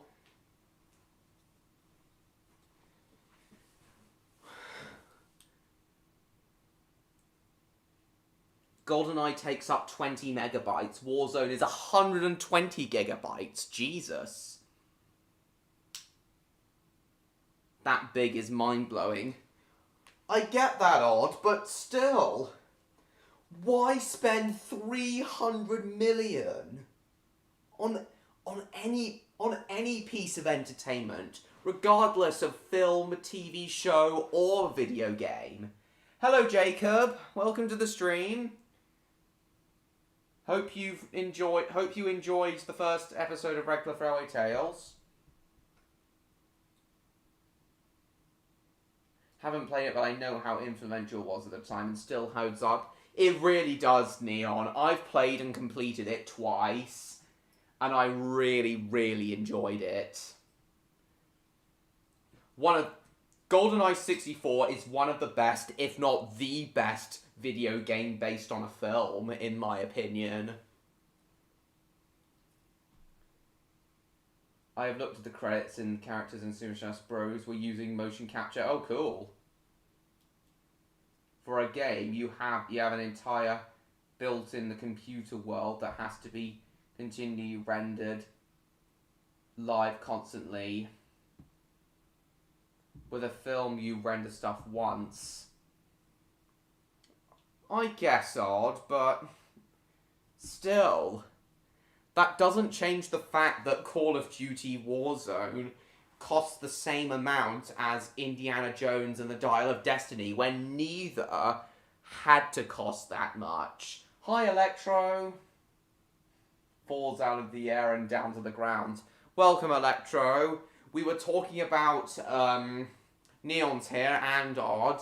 We were talking about, Redcliff Railway Tales earlier on, but now we've moved on to talking about Spyro 4 and also different video games.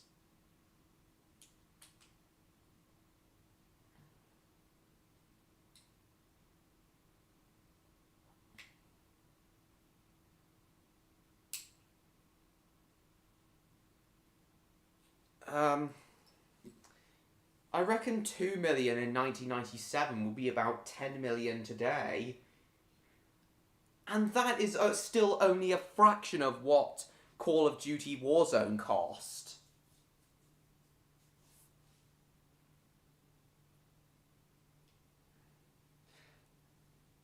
I don't think... if GoldenEye 64 was made today, I don't think it'd have to cost 300 million to get it up to the spec of how games look today. Okay, Electro.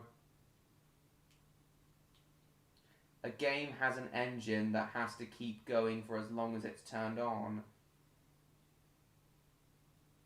And they can pump that money in because Call of Duty will continually make that up. Yeah, but honestly, Odd, it's just too big of a financial risk for me. I completely fail to see the logic in spending more money than what's necessary on anything, not just entertainment. I really do fail to see the logic. Films can look fantastic on low budgets. I mean, I haven't seen Grand Budapest Hotel, but from the images and clips I've seen of it, it looks fantastic. And again, that film only cost $25 million. It was...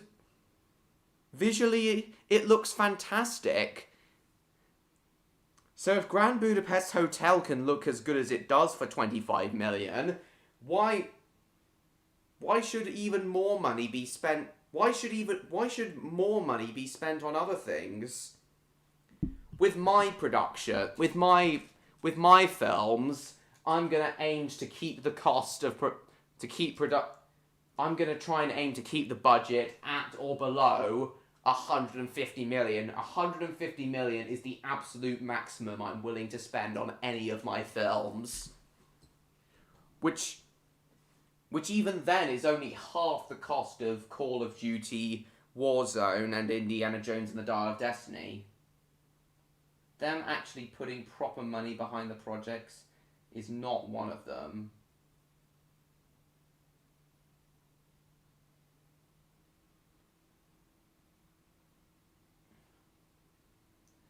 But you're not the one taking that risk. It is necessary to put in that kind of money to actually pay the people. And you need to understand, films and games are not the same. For a game to look as good as it can. It needs far more money. I guess so.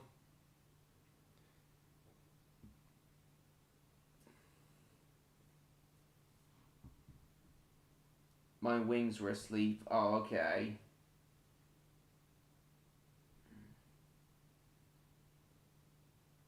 Before his wings fully developed then. Oh, I know, Neon has not lived for 6 years. Indiana Jones and the Dest of Bogies. Oh, cool, Felix.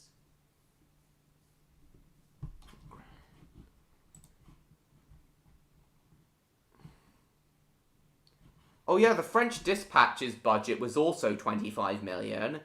So I reckon Asteroid City's budget was pretty similar.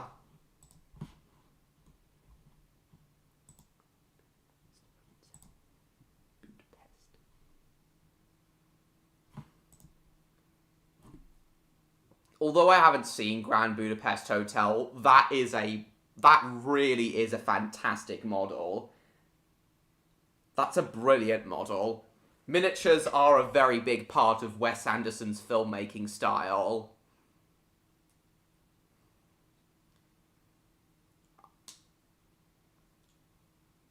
And I was able to confirm that Asteroid City did also use miniatures.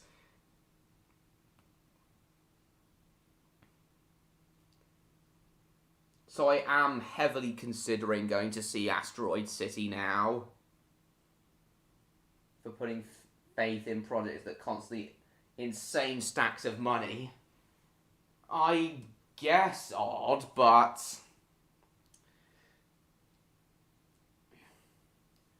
Call of Duty's been getting quite a lot of hate recently. The most recent Call of Duty games have been getting quite a lot of hate. McBogies.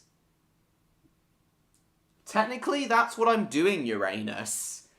I am basically doing that anyway, Uranus, with the feature-length Redcliff Railway Tales finale. Oh yeah, that really is a great model.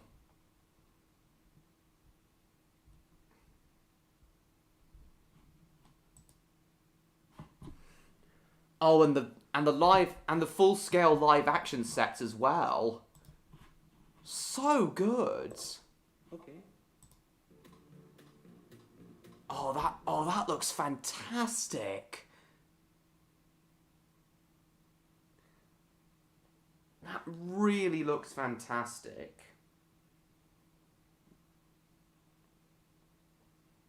Again,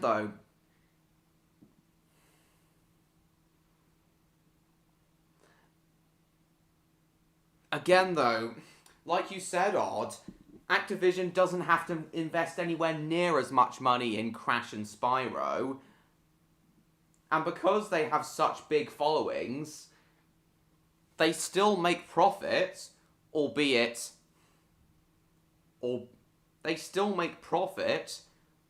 smaller profit than Call of Duty, but still profit. So in my opinion, it is a worthwhile investment.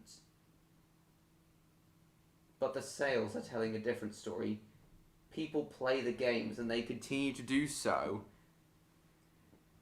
But where is the logic in people buying games that they know are going to be mediocre at best?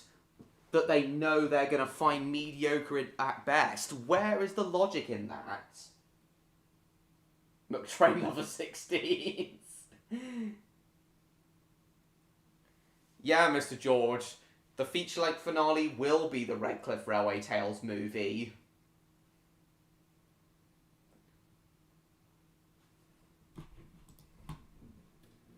See, look, this is a fantastic set, and that model, and the model that was built is also fantastic. Why do films need to spend hundreds of millions when films can look this good for just 25 million? How may we serve you, gentlemen? Inspector Hank. By order of the Commissioner of Police of Broken Province, I hereby place you under arrest for the murder of Madame Celine Villeneuve de Gotham, Texas. I knew there was something fishy. We never got the cause of death. She's been murdered. And you think I did it? Grand Budapest Hotel also made a very decent profit. 173 million it made. Which, considering its 25 million budget, is quite a large profit.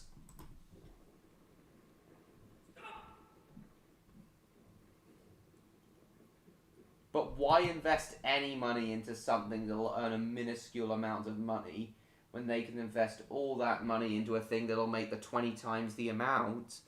Because as you said, Odd, it would be far more expensive. As you said, Odd, it would be far more expensive. The thing that would make far more money would still cost far more to make.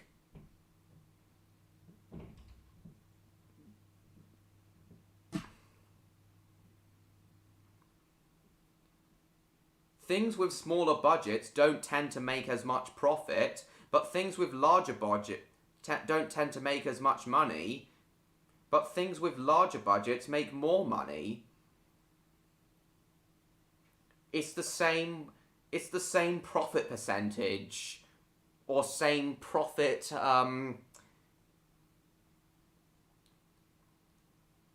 it's the same amount spent.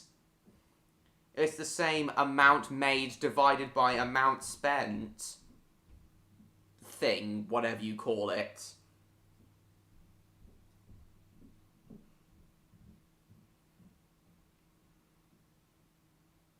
And if the same profit percentage is made, then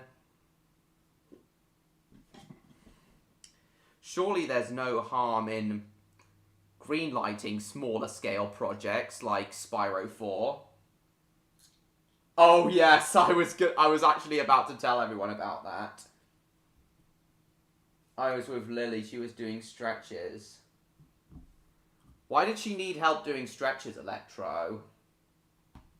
Oh yes, guys, that was one other thing I meant to say related to Spyro 4. Jacob JCB, I've already told Odd about this, but Jacob JCB posted this image. He posted an image that he found of Spyro being edited into Sonic Frontiers. And I legitimately thought it was a real Spyro 4 tease. Because Spyro blends in so well with that rail he's grinding on. But a small part of me was thinking, where have I seen that rail before? And then I realized, and then half an hour of research later, I realized it was the rail from Sonic Frontiers. Jacob really did trick me good. I was a little bit mad, but again, nowhere near as mad as I was when the Summer Game Fest host, when I thought the Summer Game Fest host was referring to Spyro 4 when he said the rumours were true, only for a Final Fantasy trailer to be shown.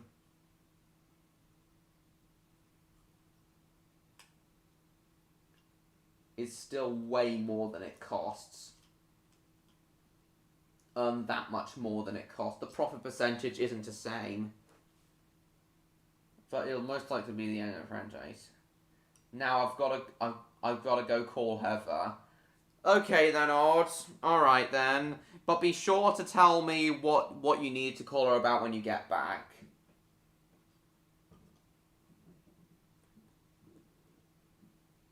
Lily wanted me to see it. Oh, cool.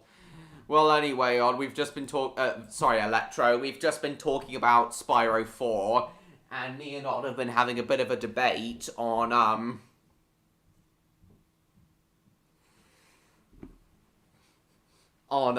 why spend so much money on something. On why spend the money, why spend a certain amount, why spend so much money on entertainment when you can spend less money and still have it look just as good. The example I gave was Grand Budapest Hotel, which looks fantastic, but only cost about $25 million, when other films that look worse have cost in the 200 million range. Yeah, see you later, Odd.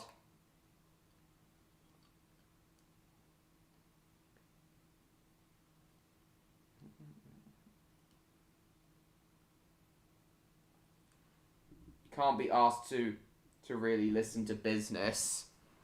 We're not really talking about business and finances, Leon. Really, we're talking about entertainment. The point I was making to Odd, though, is I find it hard to understand why film companies and video game companies spend hundreds of millions on films, TV shows, and video games when said films, TV shows, and video games can have lower budgets but still look just as good.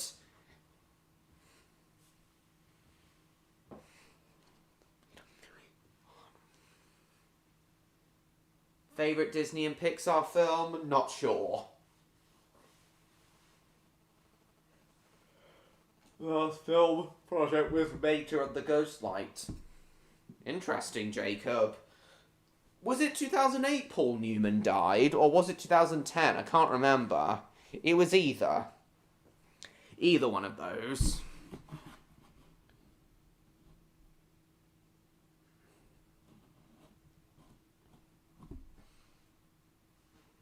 Yeah. But yeah, really, we were talking about,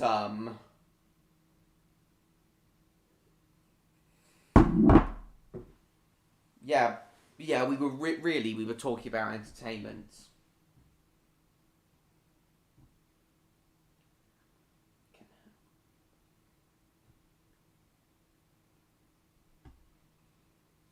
I know, Jacob. I know. Team Star Wars to kill Odd if he doesn't finish. I say, you'll be seeing your dad soon, Odd. Oh, damn!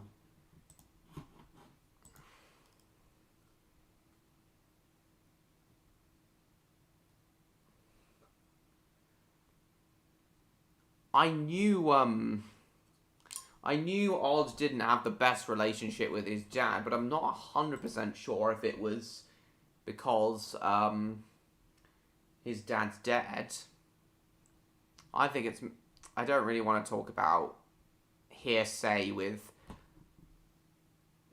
other people, but my guess is that the relationship between his parents was not good.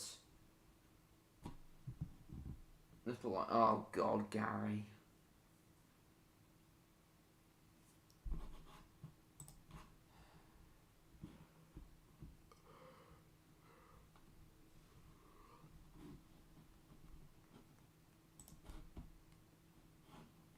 Let's have a look.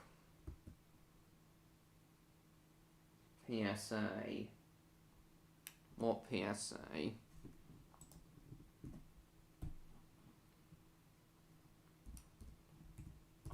I'm drunk now.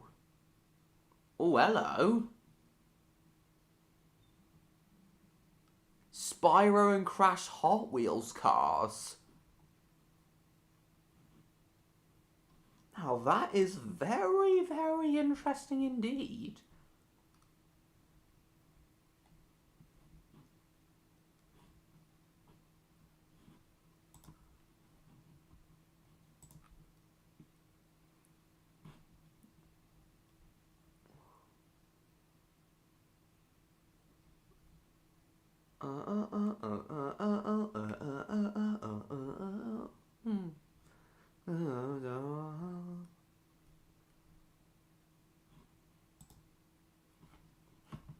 Found these at Walmart. Oh, nice. It's really dead long. Yeah, I know, Mr. George.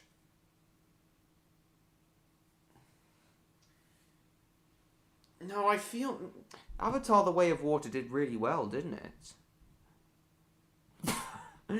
Thick Spyro.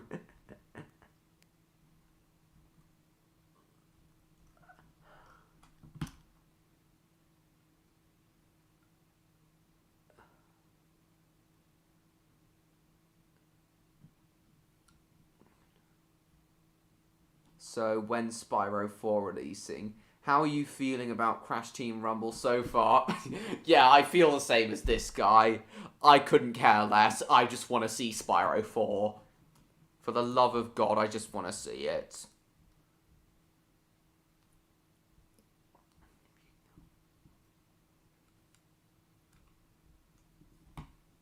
Was voiced by Ashley Ball. It would suit him, to be honest. Not perfectly, but it would suit him. Okay, Gary.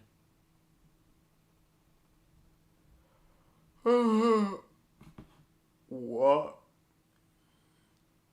On brand, honestly. I can't wait to see this movie. Oh, cool. Interesting. Just... You know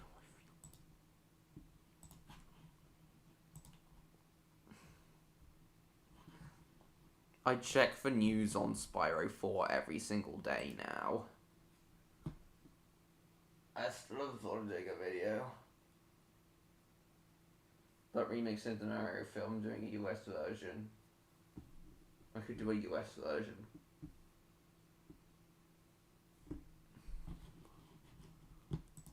Oh God. That would admittedly be funny, James.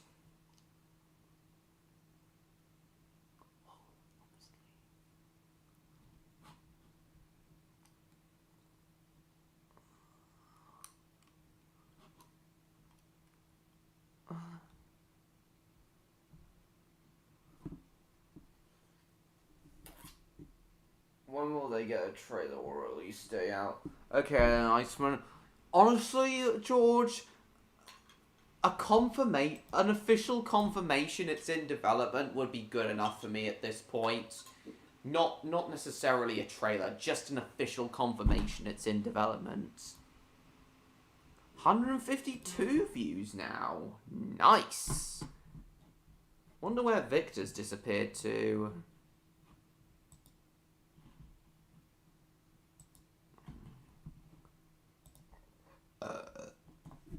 Oh man, over 1.5 million total views now. Nice. Still there, Electro and Neon?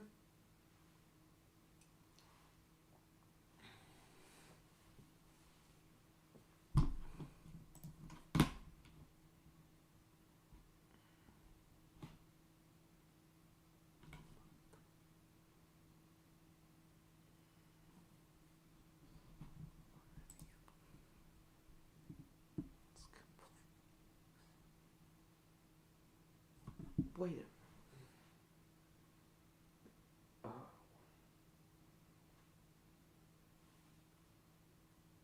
Okay.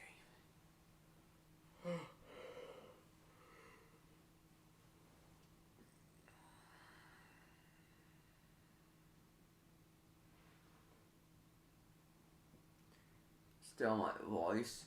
Acting isn't as good as I thought. Okay. I thought it was great though.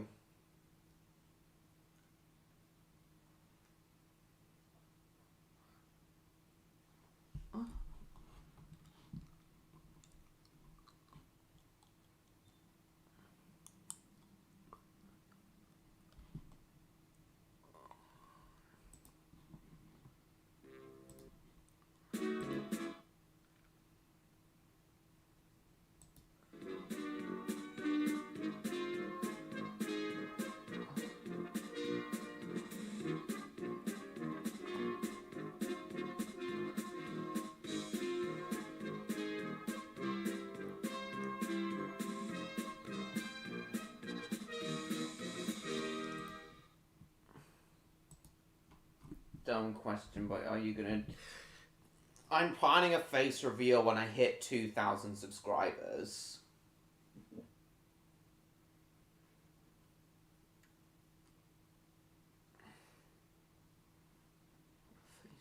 By buffers like she had. So she bravely breaks down in front of her, let her make contact with her, and... Films did I see in cinemas? I remember seeing Toy Story 4 and Spies in Disguise. But those are the only two I can remember seeing. I'm sure I saw others, though.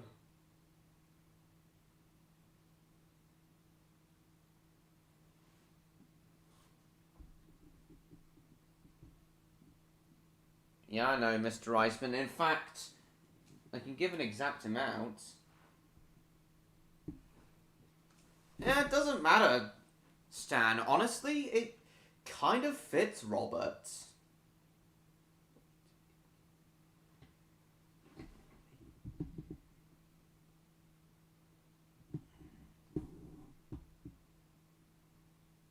Harry has to transport some bees.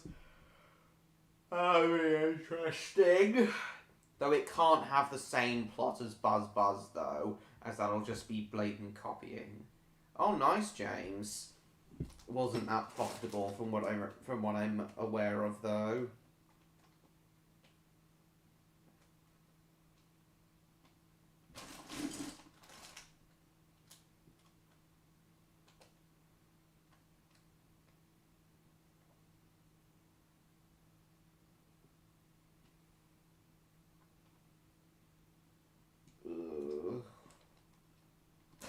Mukmakapacus. It was okay, Mr. George. It was acceptable. Certainly better than... It was certainly clearer than Jacob's. No offense, of course, Jacob, if you're still there.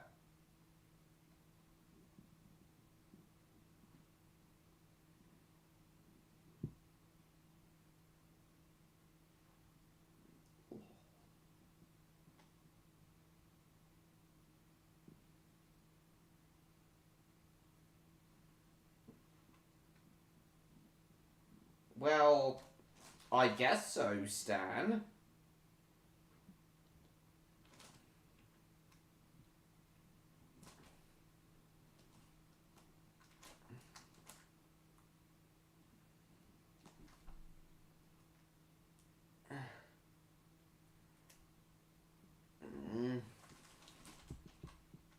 Just because I never imagined Robert having a Geordie accent doesn't mean it doesn't fit. Slammed on her brakes. With Dora's help, the train came to a stop very quickly. I'm very pleased at what, Gary?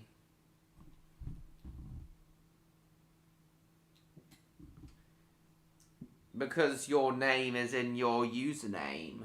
It's Rob.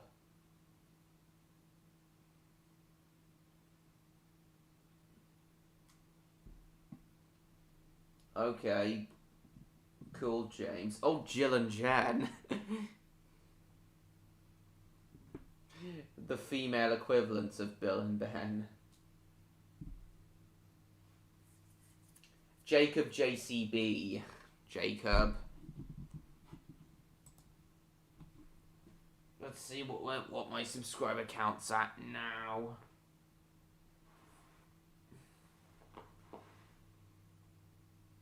$406. What? 1,406. So I am exactly 594 subscribers away from my face reveal, guys.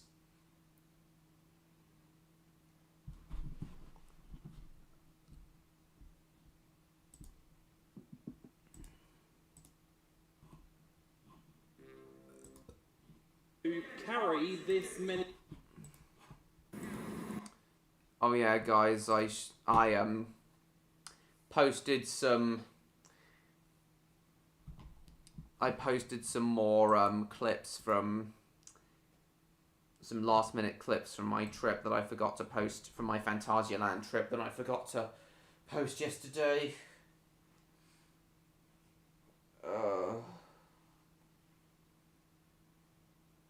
I'm drunk now.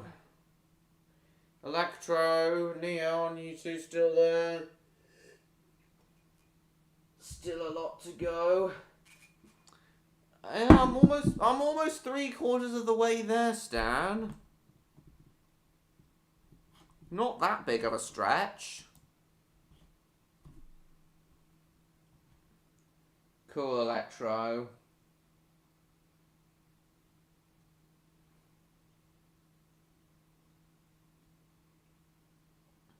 Saw the episode, you mean, Electro?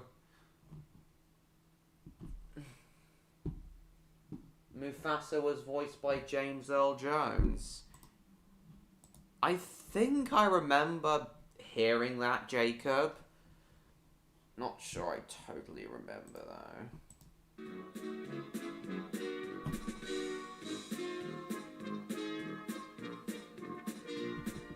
That is common knowledge. Oh, okay. Still need 759 subscribers to get, so you'll get there eventually, George. When is the next time you'll be up my way, then? I really don't know, Stan.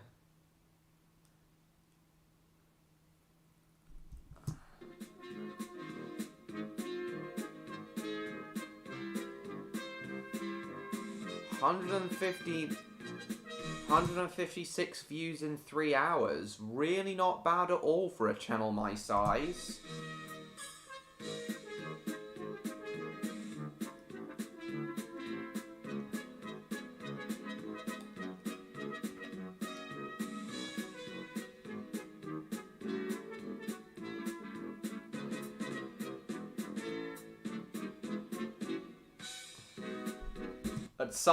At some points during this construction montage, I tried to keep each frame in time with the music. Oh, I've been to Beamish quite a few times before, Stan. I've been to Beamish a fair few times, Stan. And I really do. I love Beamish, Stan. I haven't been there for a while, but I really do love it. It's a great place. Loved it as a kid, still do today. Despite not going there for at least 6 years. It's okay, Neon.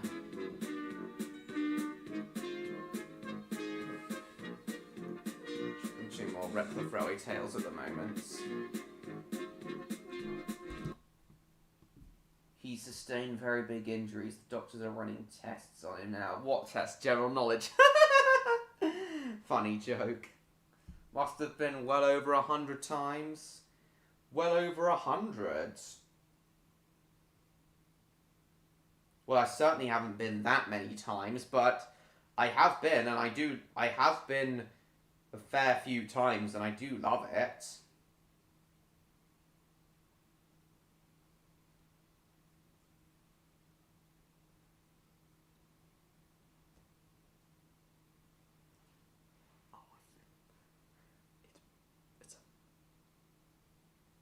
I'm lucky to have it only 20 minutes away. Nice. For my dad's family, it's a little bit further than that from what I remember, at least.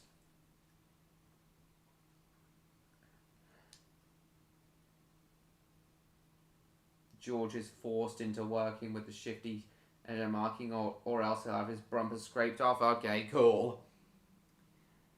Guys, I meant to say to you all that I really do appreciate the love you've all been giving. Yeah, I know, Phantasialand. I meant to say, guys, that I really do appreciate the love you've all been giving Redcliff Railway Tales, especially Mr. George and Jacob, promoting it so much on their channels.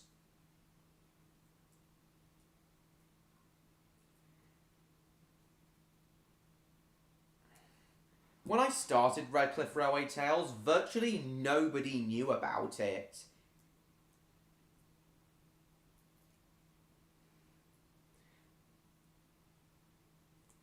Well, although Redcliff Railway Tales isn't that well known compared to when I started it, it's become quite big on my channel compared to when I started it. So yeah, I really do appreciate the support the growing support it's been getting over the past year or two. Even at the start of 2020, as I said earlier in the stream, only a few people came to the premieres of each episode. But today I had like 23 or 24 people at most. The premiere topped out at 23 or 24 people watching. It was amazing to see that many people supporting it. I'm not going to stand around and let other dragons get in my way. Time to get my respect. Ember, you're making a huge mistake. Then what does she do, Electro? I go nearly every few months. Cool.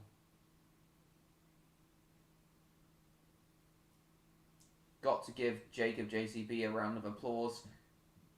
Those are all the DVD covers he has made.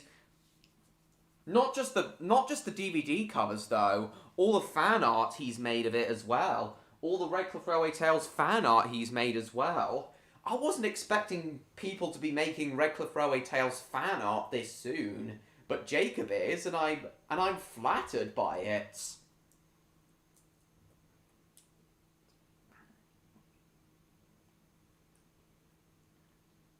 When she goes for a dingy kick, she becomes immune to common sense.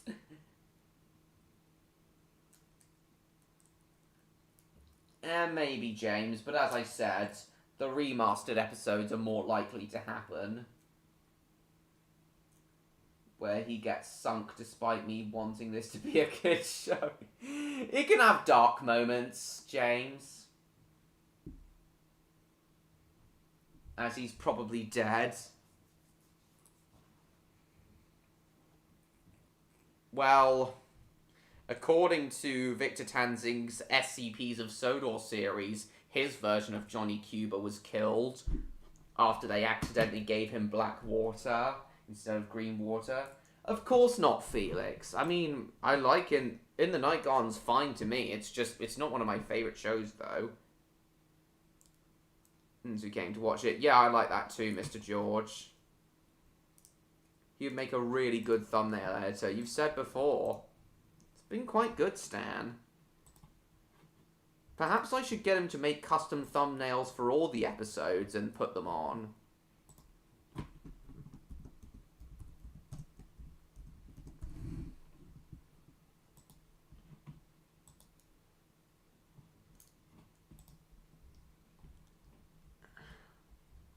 Oh yeah, this is his latest Redcliff Railway Tales fan art piece. He even used the map that I did for my 100 subscriber Redcliff and Guinea Bridge Railway history video. He put Jacob on it. That's his take on Jacob.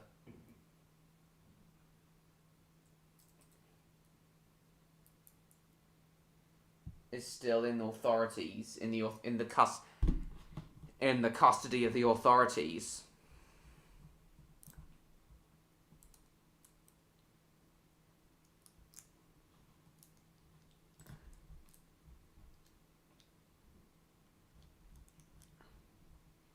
This is his latest Redcliff Railway Tales fan art piece. It's an image based on the episode Runaway Ethan. What was the last one he did? Fan art piece he did. Oh yeah, he did another poster. Nice stuff.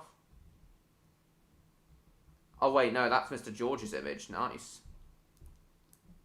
Oh yeah, he did. Oh yeah, I forgot to show you guys this one. He did this image for my birthday. He even put Boned in from... Put Spyro Syndrome Boned in from The Spy and the Superdog. Welcome back, Uranus. Mossfordshire Colliery. Ooh, that sounds interesting. You gonna film it? Do you have like a Hornby layout to film it with, Stan?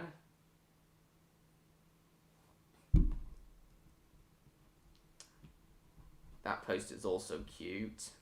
He did for that Train Number 16 Travels film. Oh yeah, I've already shown you this image. Very wonderful stuff. Who does Emma think she is? She's the one who always ticks you off. True.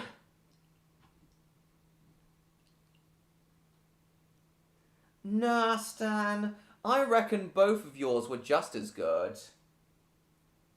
It was absolutely adorable for you to actually make an image of Spyro flying alongside me while I was riding Fly at Phantasialand. It was so adorable, Stan. I have a Hornby layout under construction. Cool, well either way, I'm looking forward to that series of yours.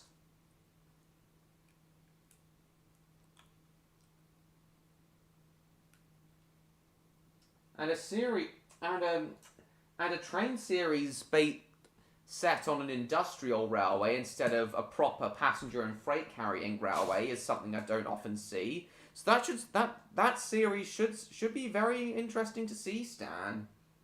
A lot more history based. Yeah, that'll be a very interesting series to see, Stan.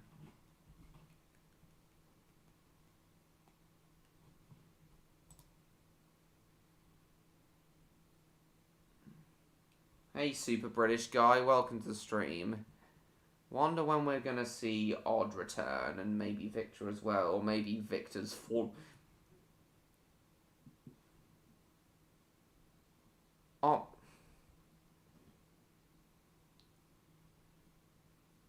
Maybe Victor's fallen asleep.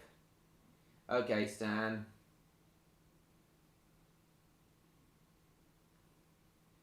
I've recently seen Pingu Has Bacon become a reality. Yeah, I know, James. I saw that too. And what do you think of Jacob's image he did of Pingu Has Bacon? I loved it. How many episodes are you planning for Mossfordshire Colliery, Stan?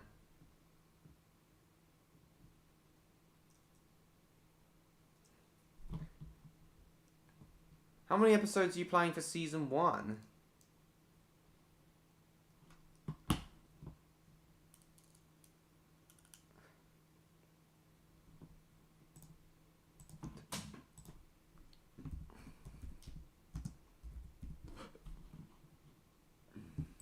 I might make a change though. Cool. He's so smelly. Wait a second. Oh, there you are, Victor. You're back. How come you disappeared for a moment?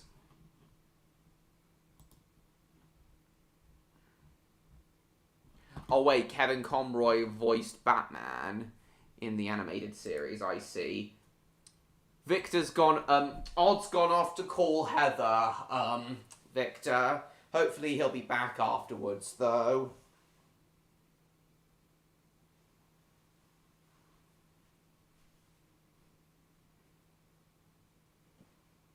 $5 for season 1. If it does well, I'll do a second season. I'd certainly be up for more than one season. Yeah, Stan, if you're planning on making... If you're planning on filming all of the episodes back to back, Stan, if you're planning on filming all of the episodes back to back, I wouldn't recommend doing any more than 5 or 6. Filming 6 episodes of season 3 back to back really was exhausting for me, and even editing them was exhausting.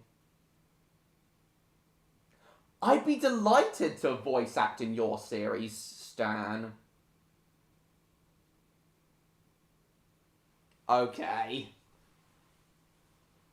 That's fair, Victor.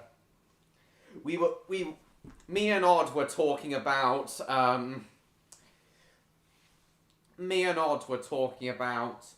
Spyro 4 and we were having a debate on why entertainment, on the point of entertainment costing as much as it does to make. I will really take my time with it. That's fair, Stan, that's fair.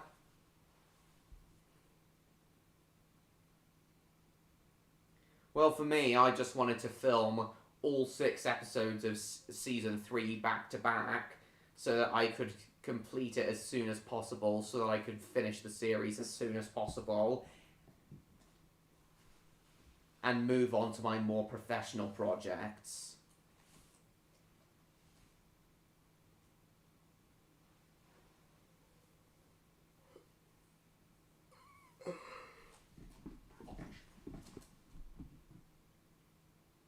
I would space episodes months apart to get perfection.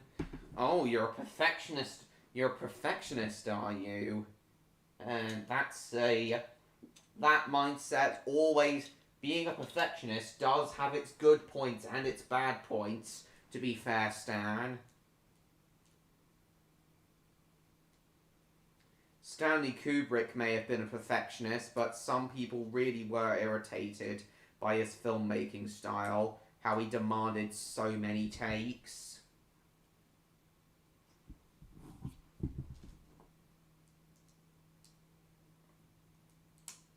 Oh, I'd be happy to voice in some of your series, George.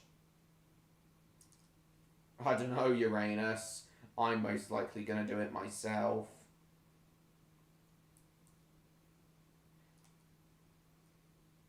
Well, again, Stan, being a perfectionist does have its positives, but to be fair, it also has its negatives. As I said, people did find Stanley Kubrick quite infuriating to work with.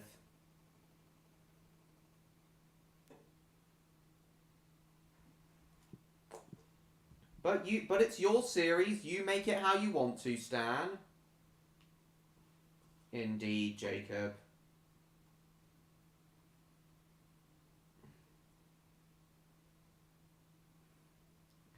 Yeah, I do also have a soft spot for industrial engines. I get it. I get that, Stan. I do also have a soft spot for industrial engines. Though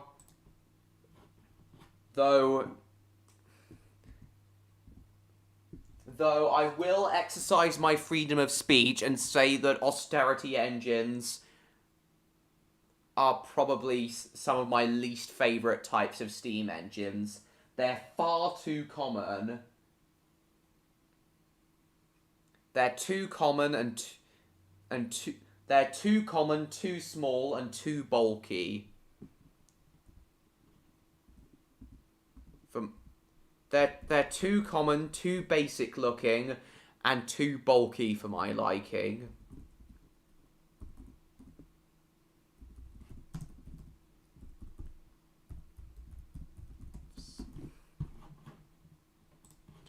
Yeah, the austerity...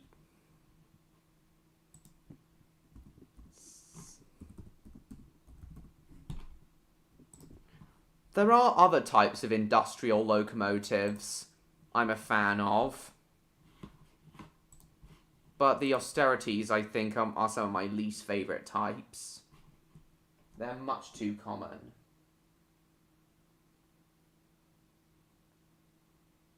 My train show you feline voice. Just asking for that, okay. Yeah, it was for me too, James. Also, the fictional place of Mossofshire will be set in the northeast. Fitting.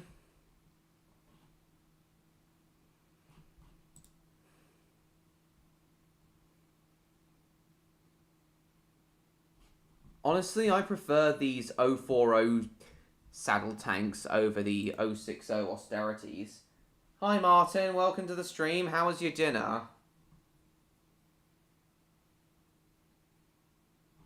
Unless the reboot happens, of course, Felix.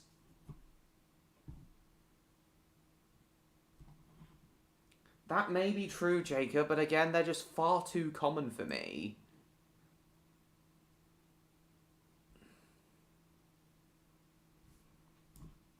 Let's see.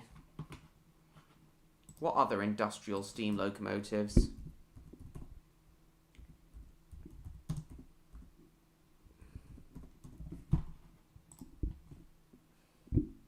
That's what I love about them little 040s, working hard and weaving in and out of sidings.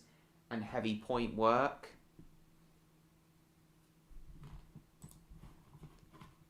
Yeah, as I said, I do have a soft spot for industrial locomotives, but not really. And 040s, but not really austerities.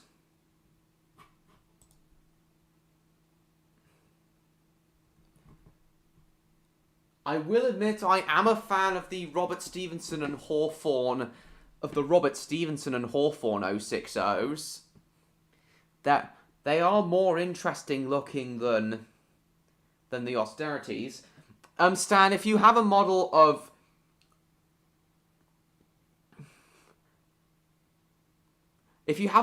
Robert Stevenson and Hawthorne 7151 or a similar class of engine, then I'd definitely like to see it in your series. Still there, Victor?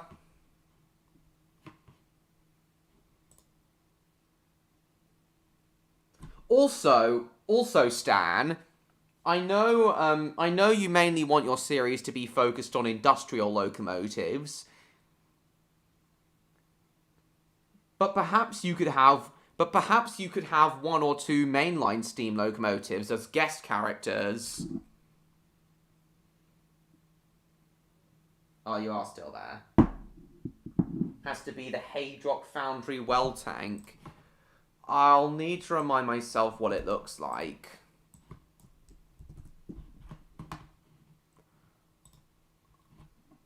I agree, it is quite elegant looking. It could almost be mistaken for a mainline locomotive. I'm trying to get one as a matter of fact. What, a model of Robert Stevenson and Hawthorne 7151? Because that'd be great. I'd be delighted to voice that character. In fact, why not just name it Robert? I wouldn't consider it ripping off Redcliff Railway Tales. Just name it Robert, as it's a Robert Stevenson and Hawthorne locomotive.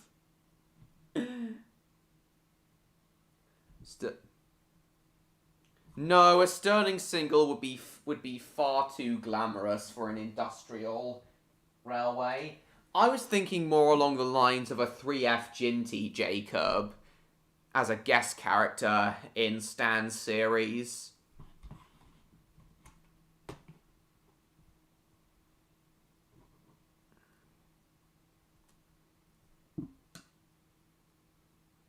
If I could somehow find a way of incorporating them, I work.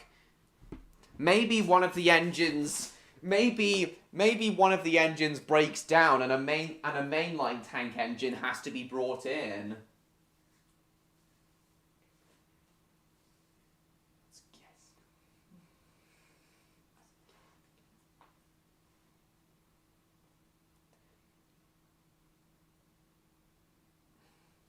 Or perhaps a Great Northern Railway N1 or N2.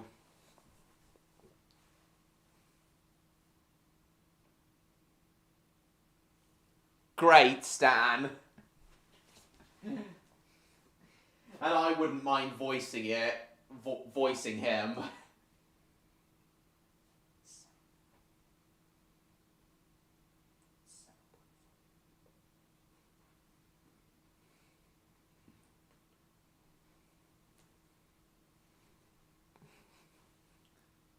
Opinion on Tommy Zoom? Oh my god.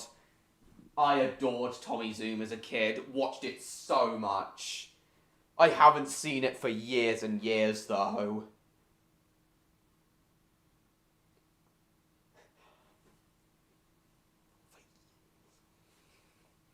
For years.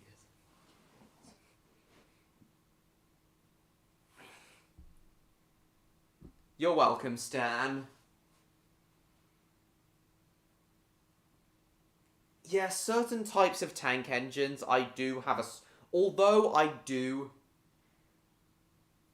Its smoke box look a bit like that of a Stirling single. I see what you mean by that, Jacob.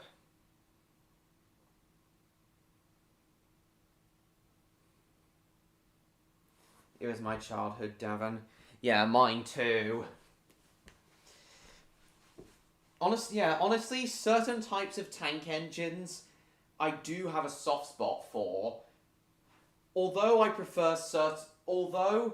I have plenty of favourite types of steam locomotives, there are many others that I do have soft spots for, both tank engines and tender engines. I do have a soft spot for the 3Fs and 4Fs. And the Robert Stevenson 060s. Not so much the austerity 060s, though, as I already said.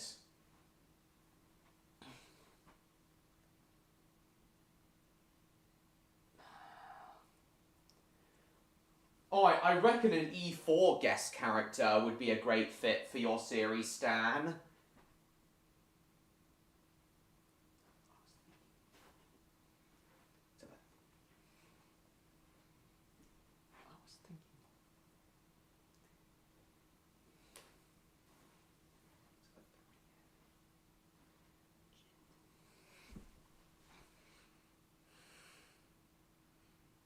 I'm going to have a bath now. Alright then. Maybe later, Martin. We were talking about tugs earlier. But maybe. Maybe later.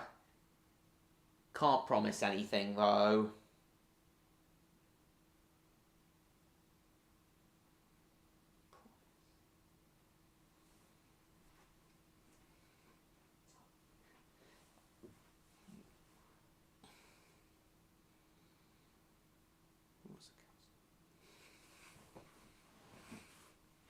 There, I made a post showing a character in the show. Oh, let's have a look then. Still there, Victor? Oh, Smokey Joe. Oh, he's called Smokey. Yeah, that's nice.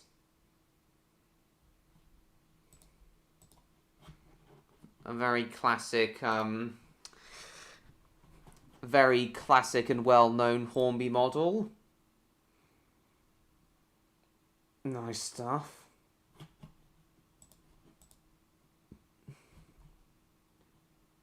Since I failed, I do enjoy painting 3D.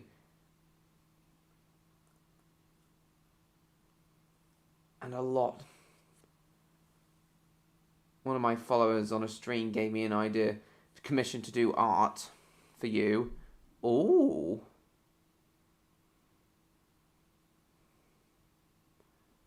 Request. Oh, you are still there. Maybe I could request Jacob to do some more Redcliff Railway Tales art. I swear there's something.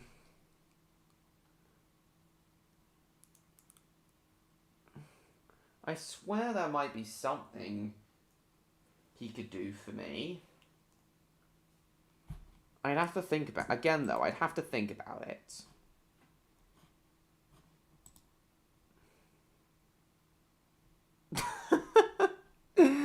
Cadicarus looking stupid in public again. Smokey Joe lettering, however, that might be a good idea to try and give away how, to try and hide the fact that it's a common Hornby model. Oh wow, even model big boys have big strength.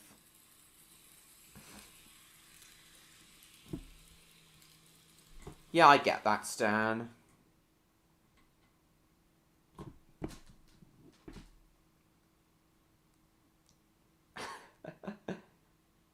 The original goals of Mario, Sonic, and Crash Bandicoot.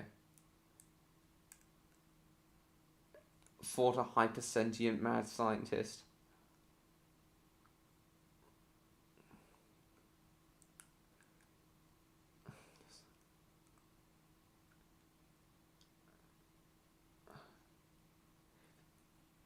Fought a hyper-smart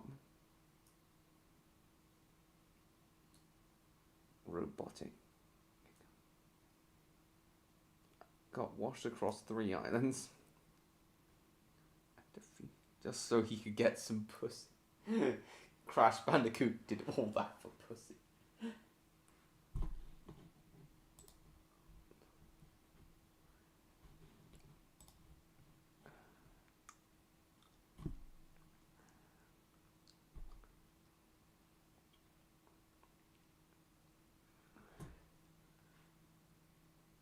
I have no idea, Martin.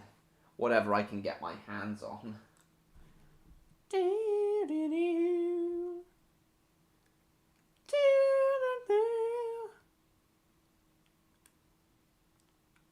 Yeah, why is Spyro's neck so small on that box art? I never noticed that.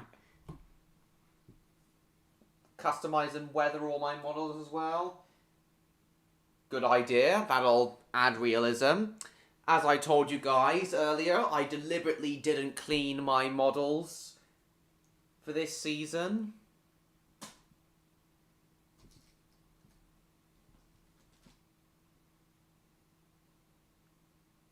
To try and add realism. Because I heard that dirt can add to realism. Dirty Percy.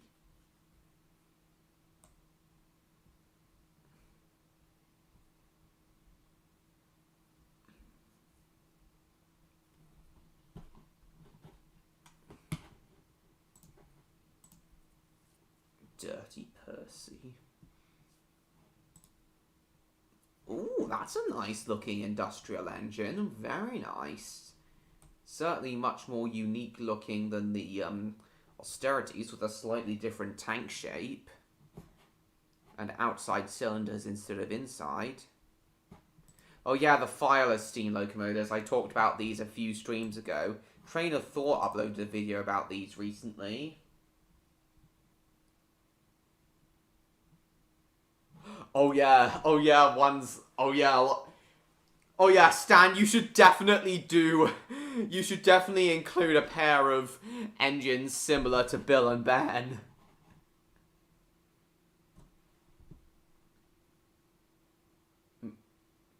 It's rare to see a spotless loco. I'm aware, Martin.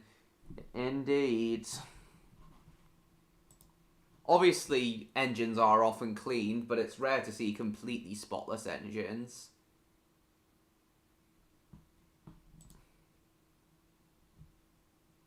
So cute.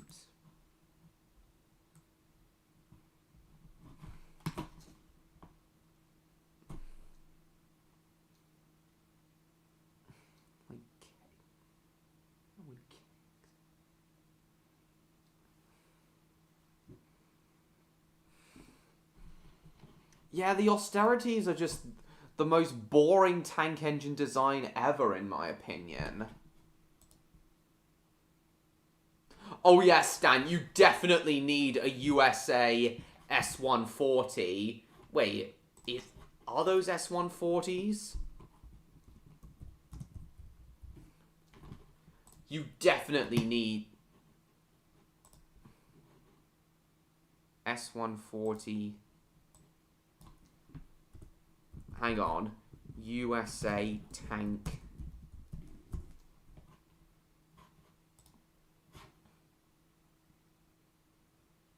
You definitely need a USA tank engine in your series, Stan.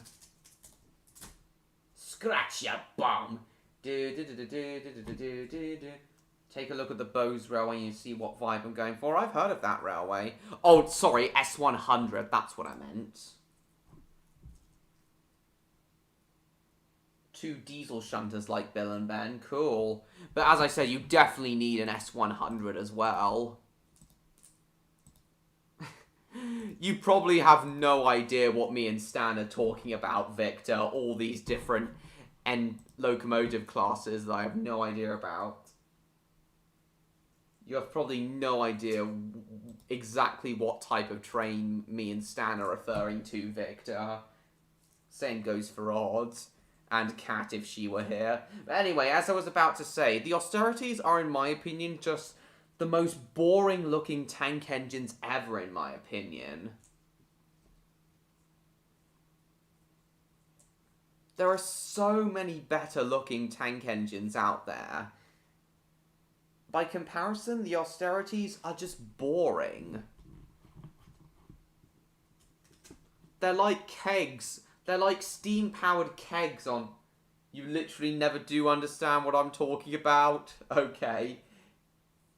When it comes to trains... When it comes to trains, I bet.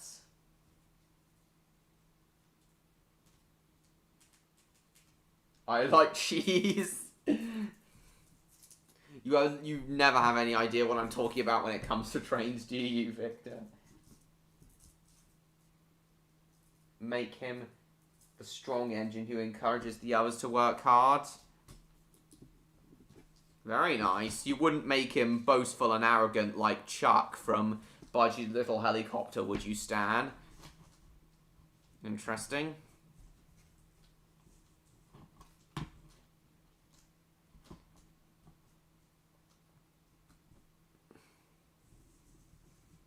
Yeah, as I said, the austerities are just so boring compared to even the 040 Barclay engines.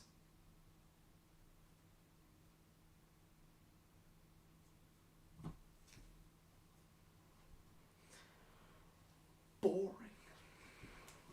Boring.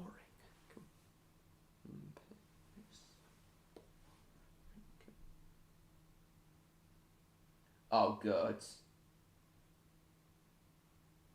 So you are like Wallace, eh? I know they drive on rails and that they exist. Okay. I'm just like the famous actor Wallace Shawn. No, Victor, he's referring to Wallace from Wallace and Gromit. Wallace loves cheese as well. Remember I showed you his dark ride at Blackpool Pleasure Beach as well? Oh, donkey, look what you've done to me, bloody swamp man. Oh, even the Peckett engines look more interesting than the austerities.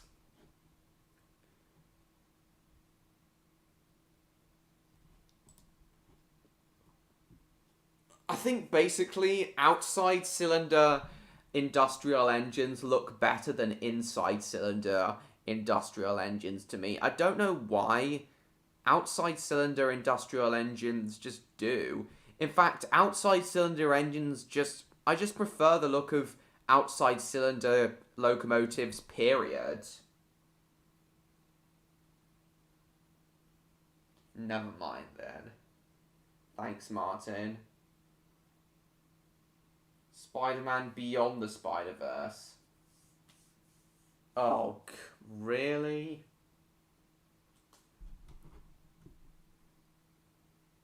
Now I want to go make a cheeseburger. Oh, for goodness sake. Look what I did to me. There will 100% be a Peckett in it. Cool. They're very cute engines. The Pecketts are so cute.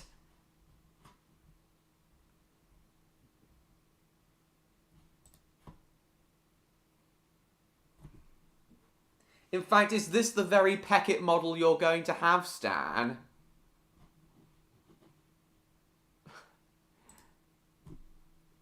The Pecketts are so cute.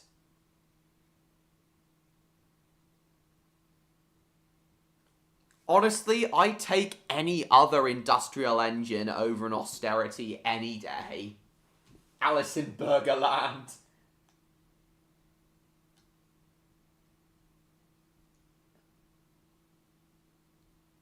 Cool, George. Very cool.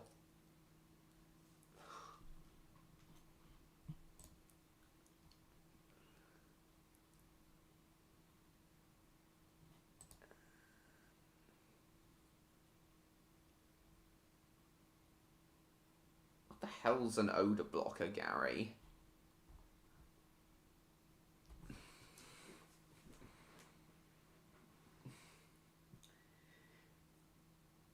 You know, I bet Percy would get on really well with any Peckett. with any Peckett engine.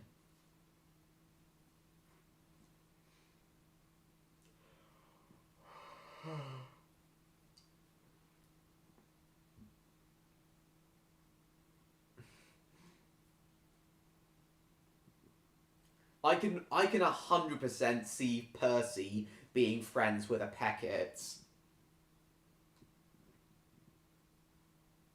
I can see Percy being better friends with a Peckett than Thomas, to be honest. Welcome back, Odd. We've moved on from talking about Spyro now, and now we're talking about industrial steam locomotives. British industrial steam locomotives, after Stan mentioned that he wants to do his own train series about industrial steam locomotives, about a colliery.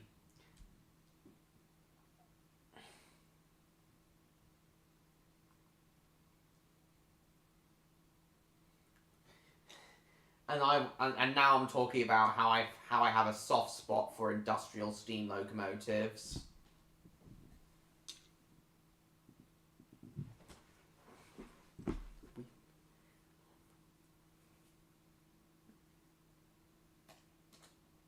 Oh, cool, MLP fan. Bomb parody last week, cool. Because there is lots of choice when it comes to 00 scale packets, cool.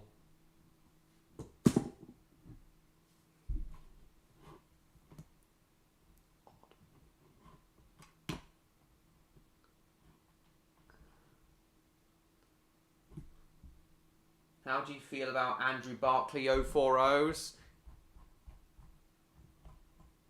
Oh yeah, they're your favourite. Am I right? Is it right that Andrew Barclay 040s are your favourite industrial locomotives, Stan? Because honestly, I quite like Andrew Barclay 040s. Again, I'd certainly take them over austerities.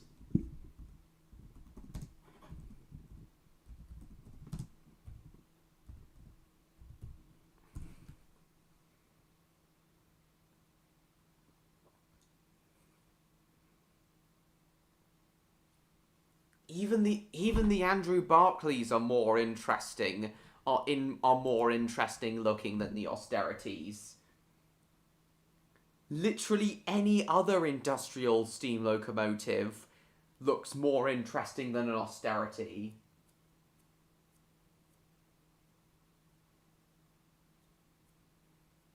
You saw Transformers Rise of the Beast, did you? Oh, nice! How did you find Rise of Beasts, Odd? Well, you'll be pleased to know that I do also have a soft spot for the Andrew Barclays. They may be smaller than the austerities, but again, I honestly prefer them.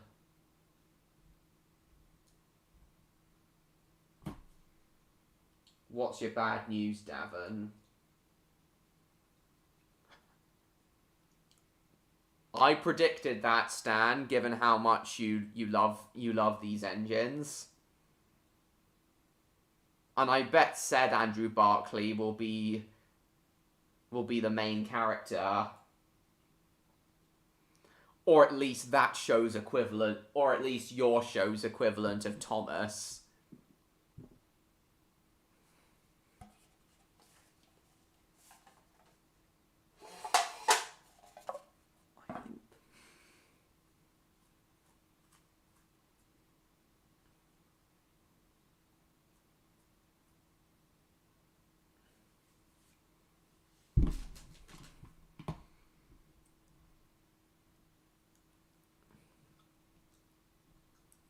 Someone tries to pollute the environment on the railway.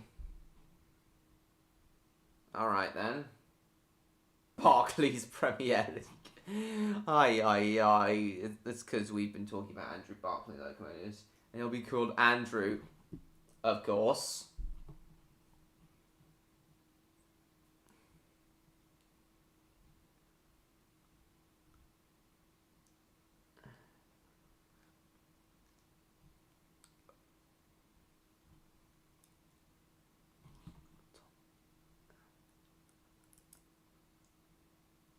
It's fine. It's fun for sure, but I kept feeling a lot of the more interesting characters were underplayed in favor of Optimus. Okay.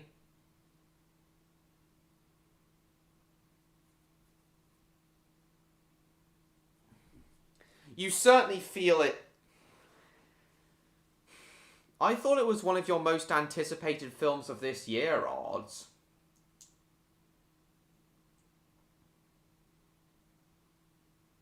Yeah, I agree, Stan. It does seem right.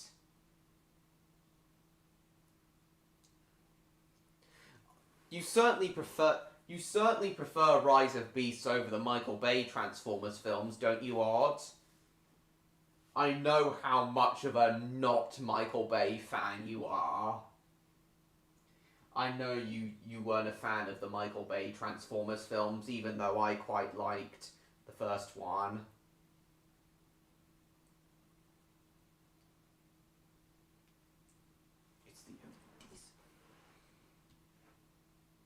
The only reason I watch...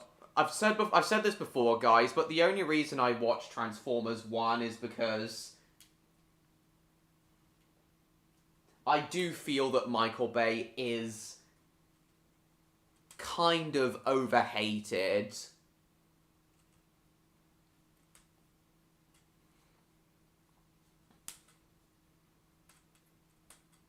I only watched Transformers 1 because I'm more of a Michael Bay fan than a Transformers fan. But I've only watched the first one because I've heard that Transformers 1 is the only decent Michael Bay Transformers film. And I thought it was decent. I did enjoy it.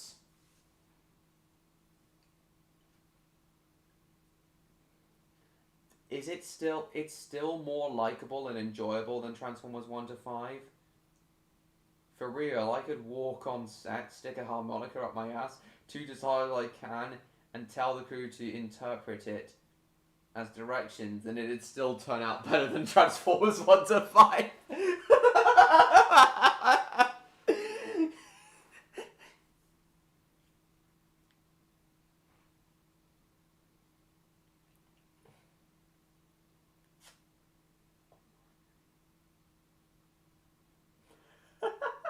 Welcome back, Jacob. Both the bots and humans, if you say so, but...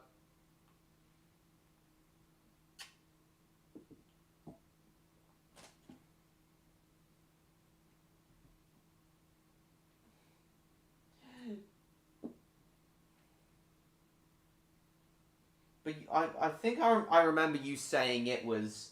I think I remember you saying you thought it'd be similar to Godzilla vs. Kong.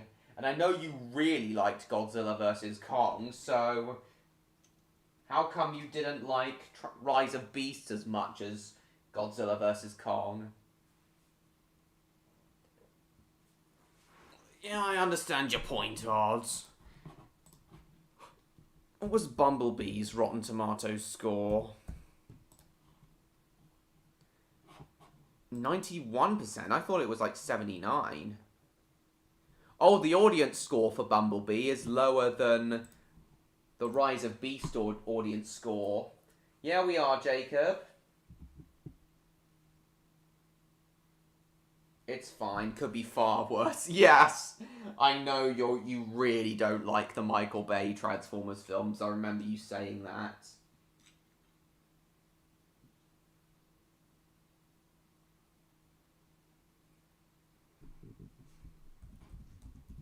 I wonder if...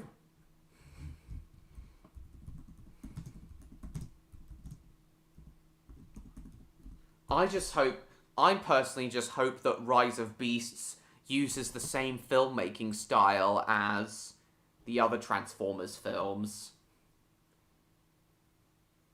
A decent blend of CGI and practical effects.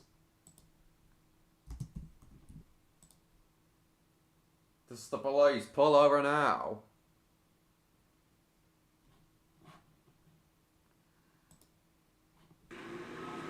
What's this? Bumblebino. Oh, Oh, that's really cool. Okay, I'm not that...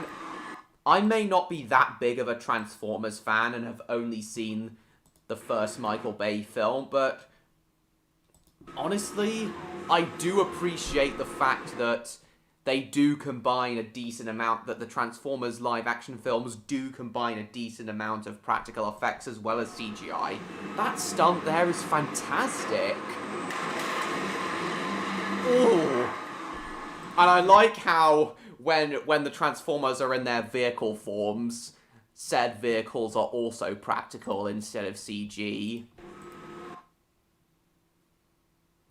I know for a fact they did have actual cars and shot in locations like Peru.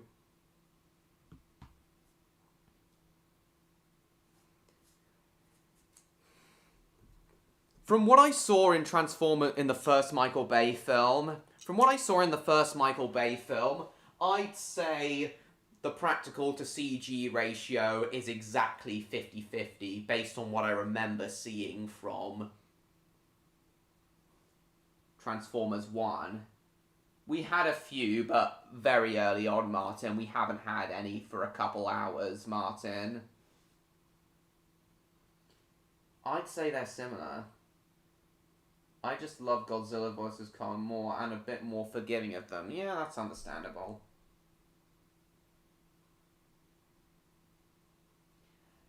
You're pretty creative and talented yourself, Jacob. Thank you.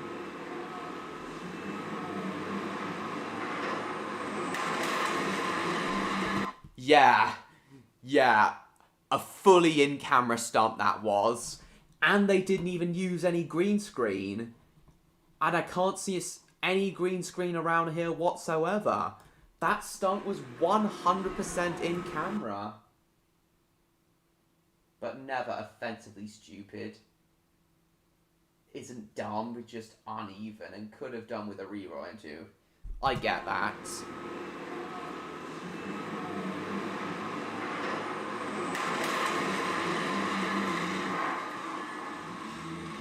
Oh, and I love all the bricks flying everywhere. After it crashes through the wall. Wonderful stuff. We're saying the N-word over and over again. I heard about that yesterday, George. Totally reprehensible behaviour. No, we haven't, Rexy. Welcome. How come Electro's had to disappear? And I wonder where Neon's disappeared to as well. Right now we're talking about the latest Transformers film. Optimus is giving Scrooge a kiss with his whole body.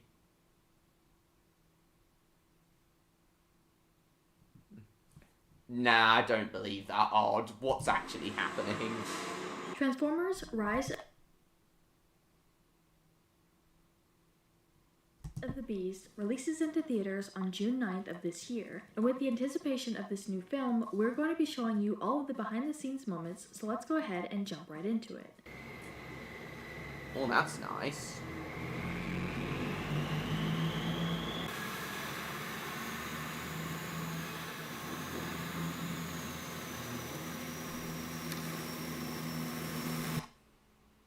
Hi. I guess my fame among you hasn't faded. No, it hasn't, Rexy.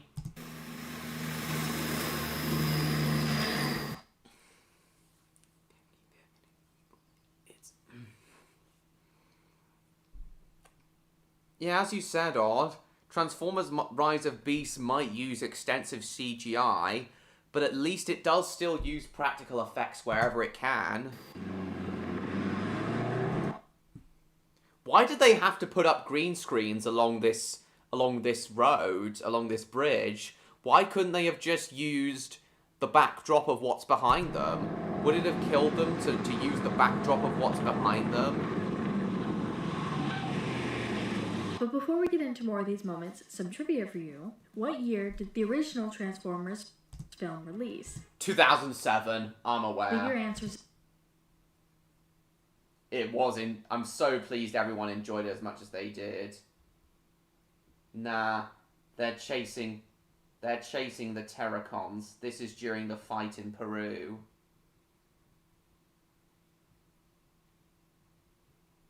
Interesting. In the comments down below and stick around to the end of the video to find out if your answer was. No wonder they're using a decent amount of practical effects as well as CGI. This film was made by Skydance Productions, which are known... Skydance are known for pushing practical effects over CGI. No, not yet, Super MK4. That's correct. I'm starting to get a little sick of people asking me to be moderators. Can you see? I enjoyed it.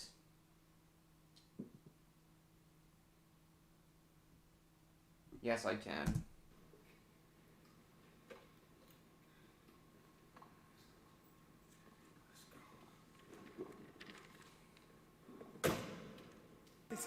Get the director laughing. We do our own stunts. Cracking up. Right, number one. Look up the alley now, please. Look up the alley, guys. Look up elevation right now.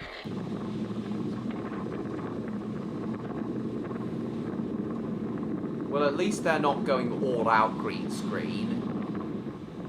Anticipation for this film is actually at an all-time high already. So much so that people are already Ooh. making this film is actually at an all-time high.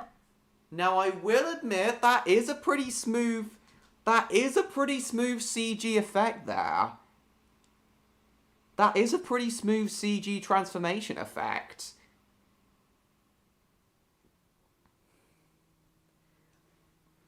That all the transformations had to have been done with CGI, but I know that for a fact, but that does look a little more convincing than earlier Transformers films. I will admit that. I will admit that the CG quality has improved since the previous Transformers films. Lily was doing her stretchy stretches all night and Electro wanted me to take his place.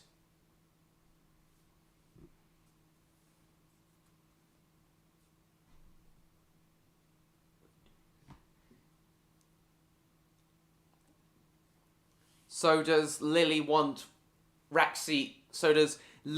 Electro to help her with her stretches? Already. So much so that people are already making predictions at how much the film will make. That's quite smooth. So much so that people are already making predictions at how much the film will make.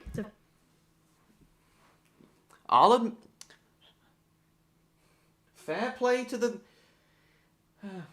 VFX artists here.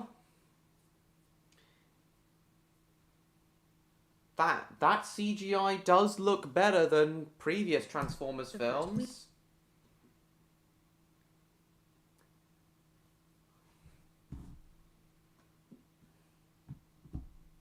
Kind of hit and miss. The CG definitely improved since trailer 1. But that shot of Optimus in the river is still pretty bad. I haven't actually seen it. Weekend with 60 to 70 million estimated. We do have a few. Honestly though, Odd, Already. So much so that people that are still already is a better looking Bumblebee. In terms of CG quality, that is still a better looking Bumblebee so much than... so that people are already making predictions. That is still a better looking Bumblebee than what he looked like in the first Transformers film, in my opinion at least. This Bumblebee does blend in a little bit better with the live action backgrounds than the Bumblebee in the first Transformers film did. To see just how stretchy she is. She can stretch far enough to turn into an Asian dragon. Oh god. Oh nice, Jacob, I've been there. It's quite pretty cool place. How much the film will make the first weekend, with 60 to 70 million estimated. We do have a few new cast members such as Liza Koshy, Peter Cullen, and Anthony Ramos.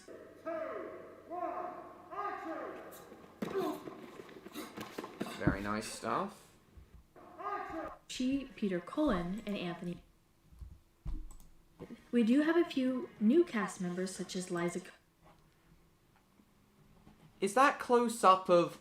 I assume that's Optimus's claw. Is that close-up of Optimus's claw a practical prosthetic and the actor is in the claw? Because I wouldn't be surprised if so.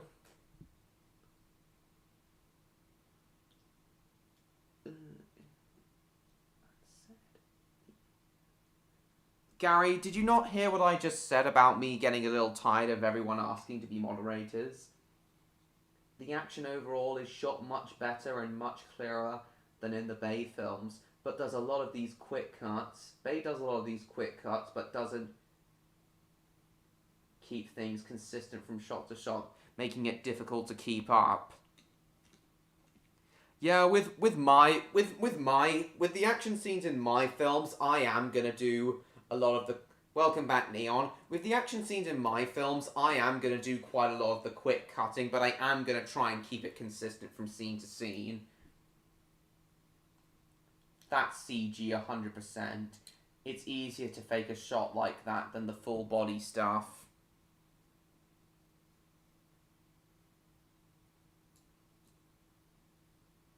Really odd? I'd have thought the opposite, because... for a shot like that, really you'd only need to build Optimus's arm. But I'm pretty sure they did build a full-scale Bumblebee for the scene where he's been shut down and taken into that military research facility. I'm pretty sure that was a full-scale physical prop. Koshi, Peter Cullen, and Anthony Ramos.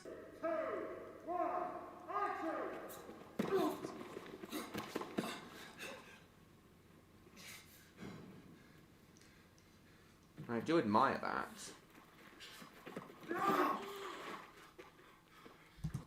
Why did that have to be a soundstage? Why couldn't they have just filmed in a real cave?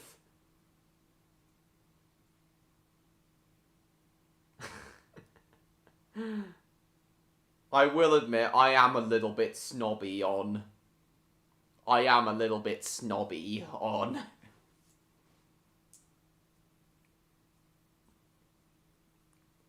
things being on when it comes to unnecessary post-production work.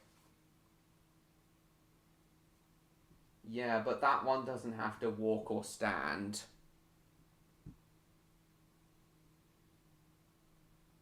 Exactly, Odd. I understand that that's why they could make a physical Bumblebee prop for that scene. Doesn't make it any less admirable, though, that they were willing to put all that work into making a physical Bumblebee prop. Woo! God, that felt good! Get the oil pumping, you know?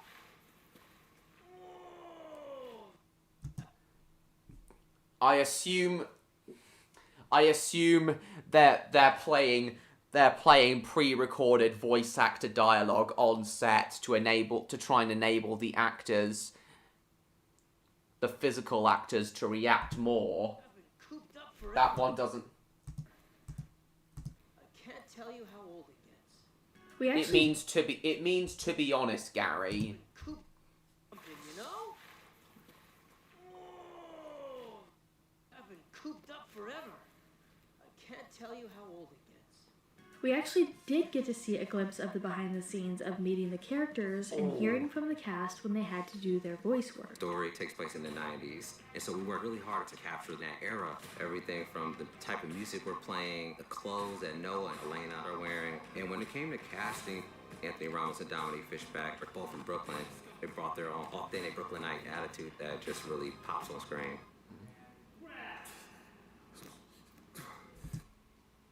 Oh, you're right, Odd. You're right, Odd. That arm was CG. I can tell that the actor's on a rig, and that rig was replaced with Optimus's arm in post-production. You were right about that.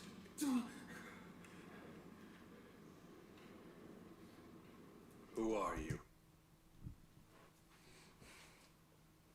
But they did the lifting into the air for real, at least.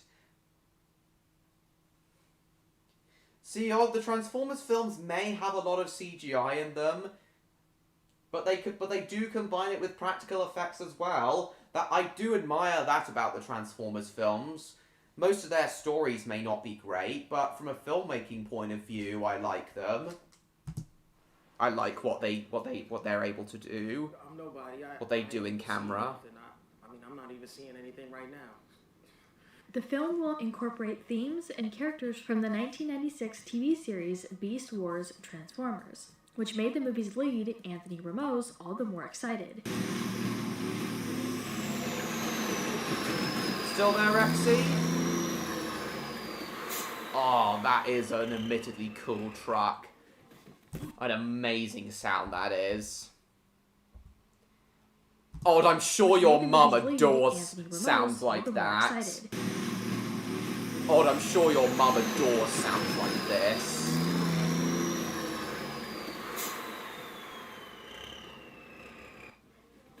Oh, actor training. Nice.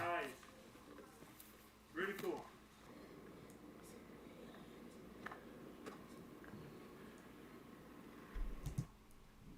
See, even though some of the blue screen work they did here I do feel was unnecessary, at least they seem to have kept the blue screen work limited.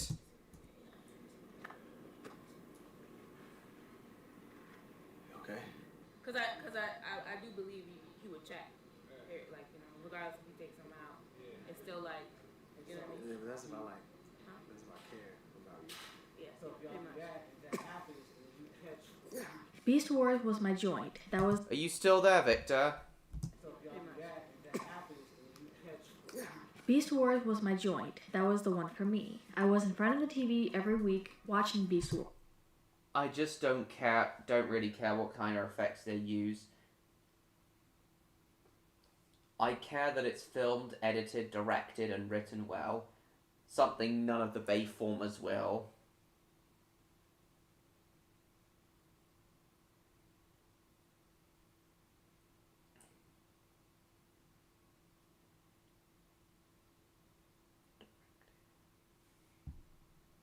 Wait, you're actually making a cheeseburger, are you, Victor? Nice.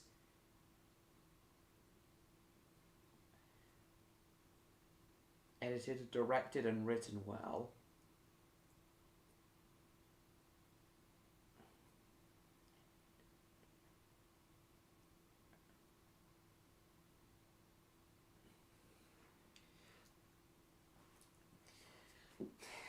Yeah, I respect that, but as I've told you before, special effects is definitely the area of filmmaking I take the greatest interest in.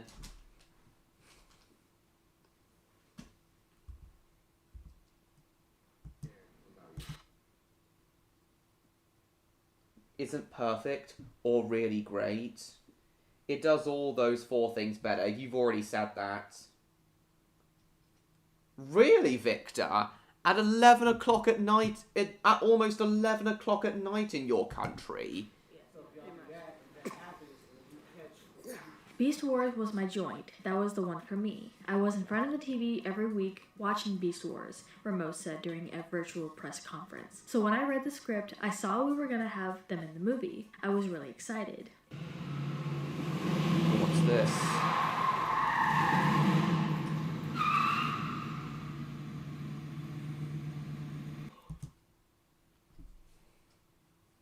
The Fast and Furious films also have a similar filmmaking style to Transformers.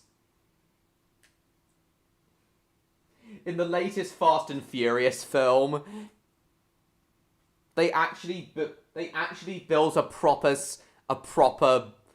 steel ball and rolled it along. Like they actually smashed it through a bus at one point, which they filmed for real.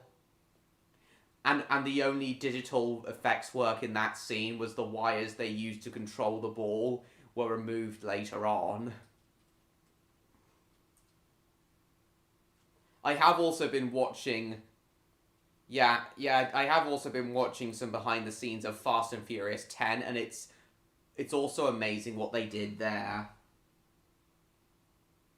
But if you're curious what I mean with my issue with Bay's way of doing things, this explains it.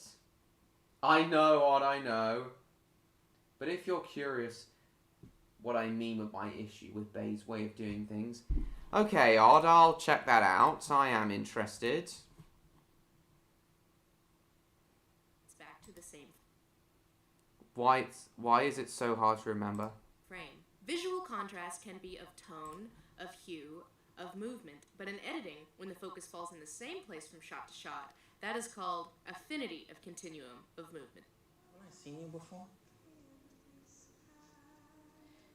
Maybe. When the focus falls in two different places from shot to shot, that is called contrast of continuum of movement.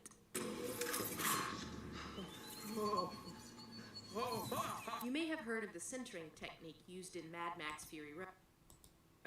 The cinematographer deliberately kept the action in the center of the shot during the action scenes, so editor Margaret Sixel would have maximum temporal freedom in the edit. Yeah, that's the filmmaking style. That's the cinematography style I'm gonna aim to use in my productions. Keeping the focus in the scene, regardless if it's an action or dialogue scene, in the center as much as possible. Or at least try to do that.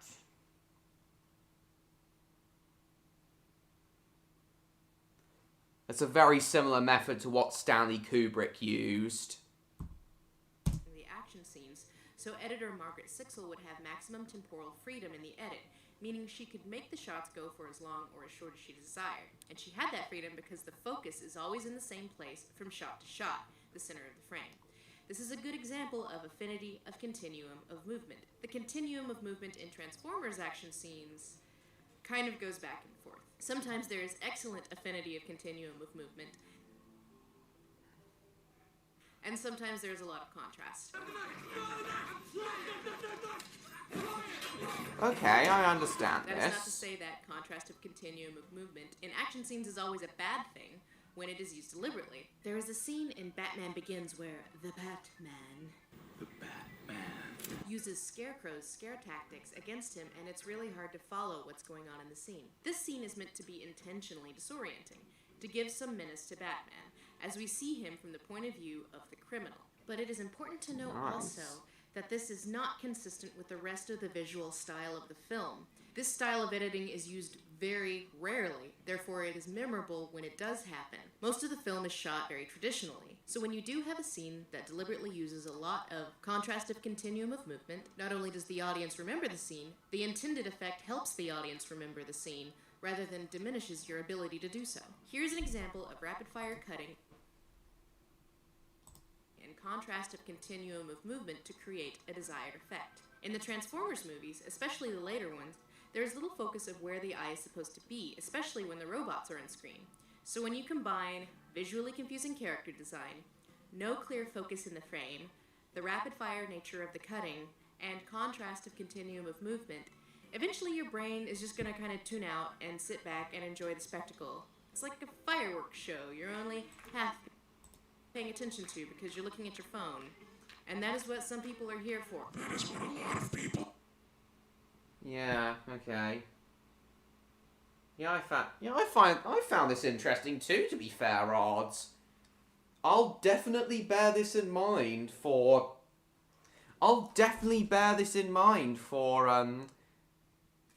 cinematography and editing. Yeah, I agree, Odd. It was interesting.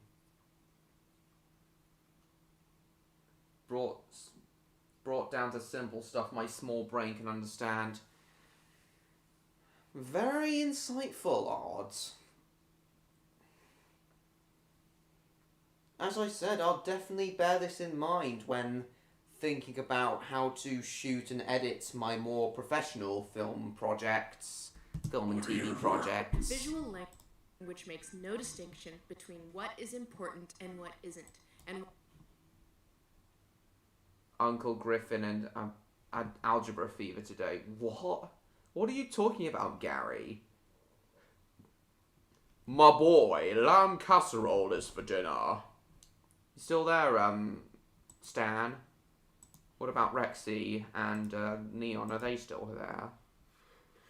Go! Anyway, let's get back to having a watch of these. 3, 2, 1, run Ox!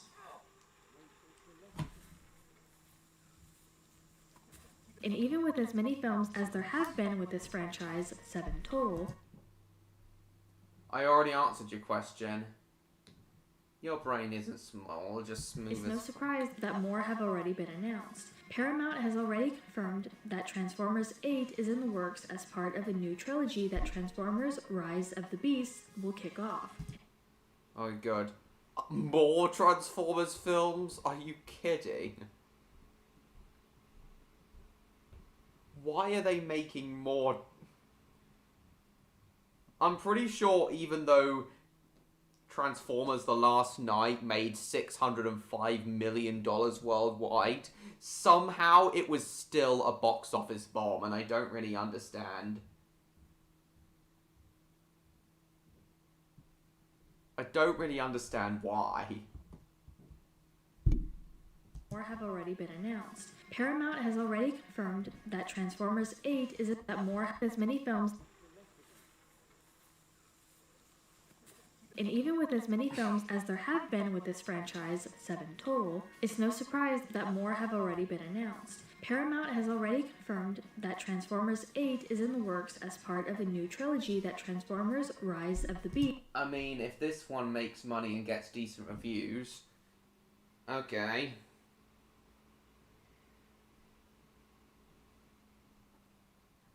But even though I still fail to understand why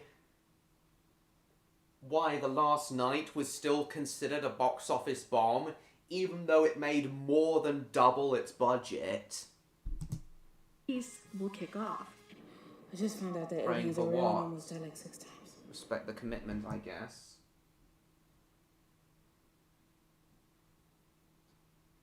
I'm off to work at the shops now.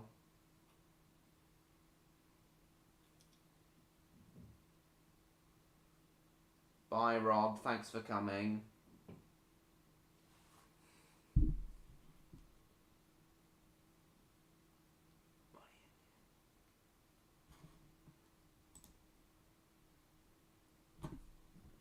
Why haven't I gotten around to it? How much money has Rise of Beasts made so far?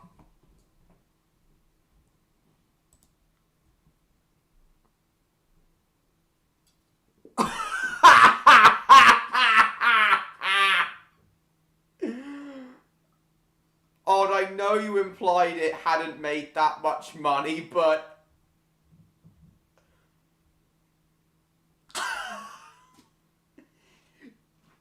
$200 million, and so far it's only made $8 million. That is just a laughable failure.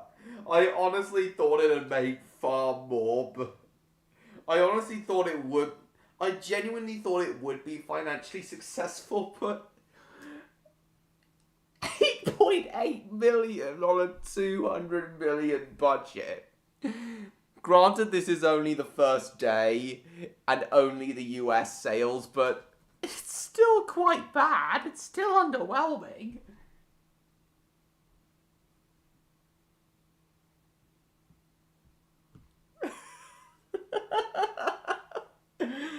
I'm sorry. This is just so tragic. It's funny.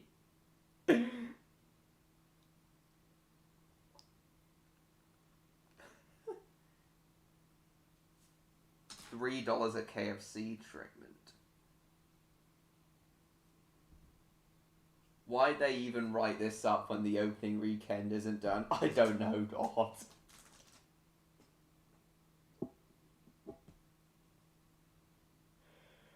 I'd be up for another go at this. Again, that depends on how much money it makes. Yeah, Wikipedia is like this sometimes, odds.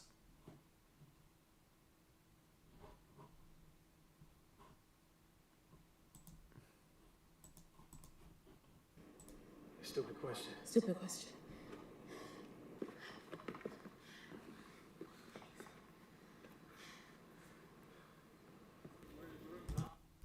See, if the background in this cave shot didn't have to be blue screen, why did the other one have to be blue screen?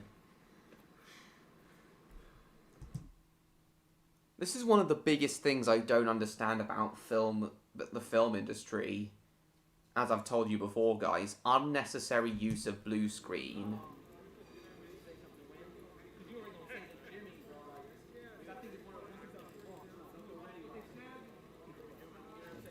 Drops on the check and flops like a But fish. real quick, make sure you guys check out our Instagram page, linked down in the description. Oh, God. There's a ton of interview moments and memes, so make sure you check it out and give us a follow.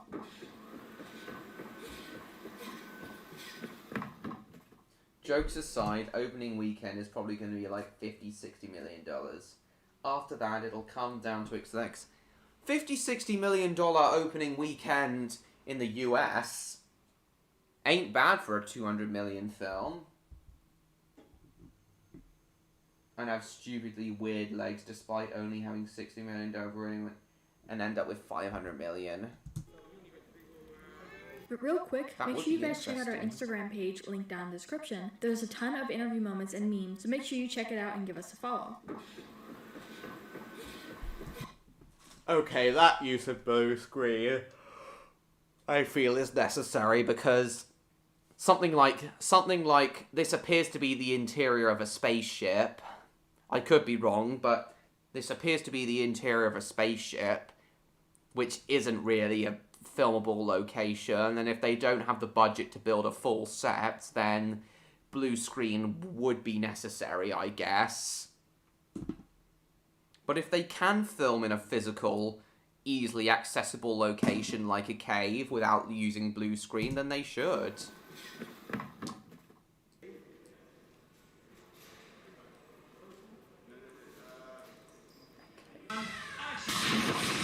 Oh, wow!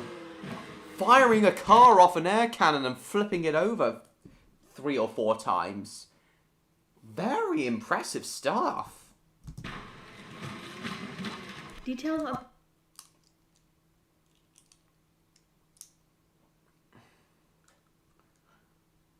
Honestly, Odd, I reckon, like the previous live-action Transformers films, I reckon this film's CGI to practical ratio was 50-50 as well. The 8th movie are incredibly scarce.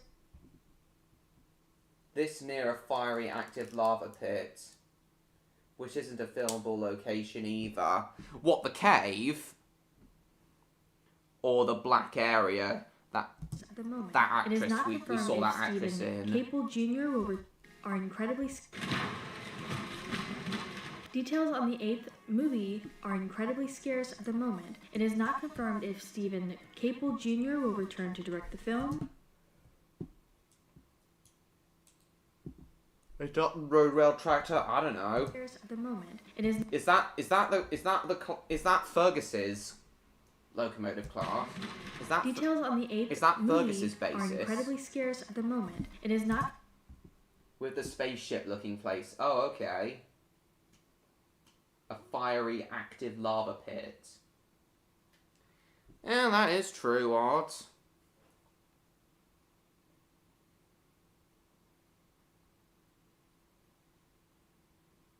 Though still, there are some locations that that some filmmakers wouldn't dare to film in, but others did. For example, some of the planets with some of the planet scenes that Christopher Nolan did for Interstellar.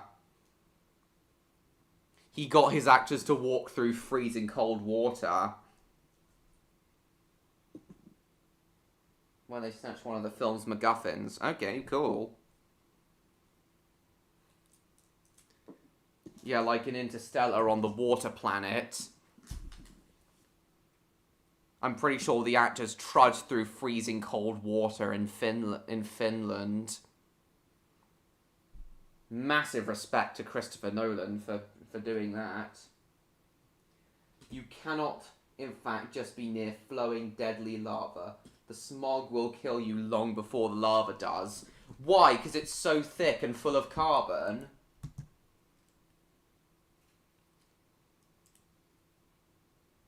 That's actually quite plausible, James.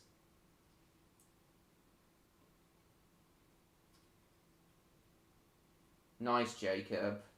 You off to bed now, British guy? Okay, thanks for coming. See you next week.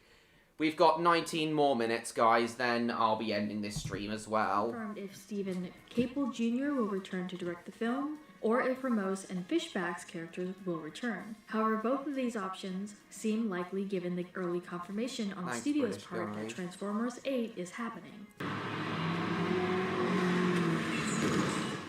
Oh, that's... Hang on, let's see that again. Oh, that's cool. Reminds me of that car that crashed into those water barrels in the highway chase scene in The Matrix Reloaded.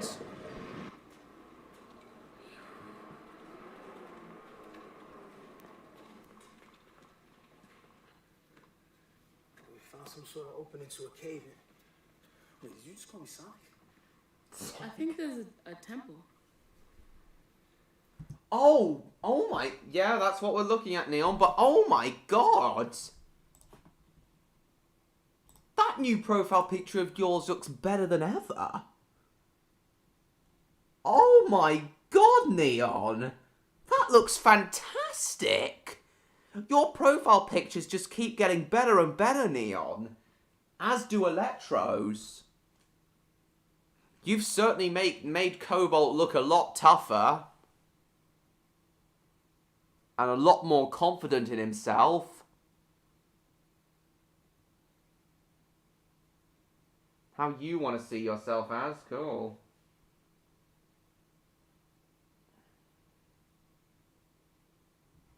He's talking about one of the characters from The Fog Knows Your Name, Odd.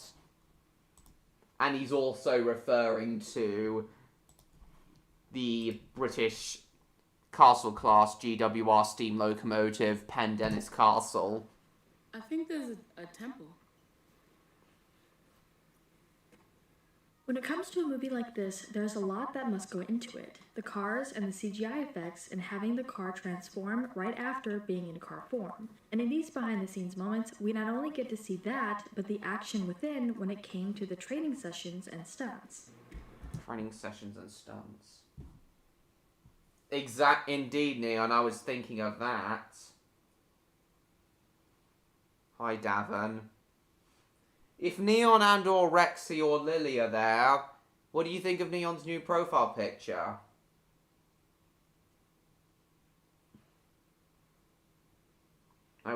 Something I wish to be more of. Indeed.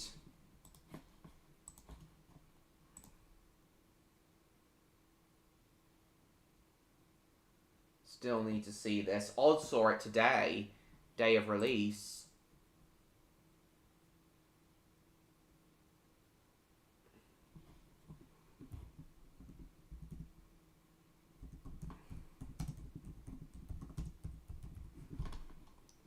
This is who Odd's referring to, James. This is who Odd's referring to, James. This beauty right here, Pendennis Castle, the GWR Castle class steam locomotive. An absolute beauty, isn't he, Odd?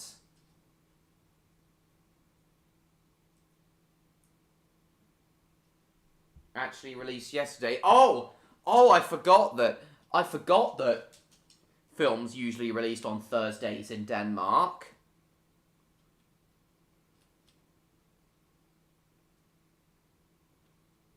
Just got bored and wanted to update.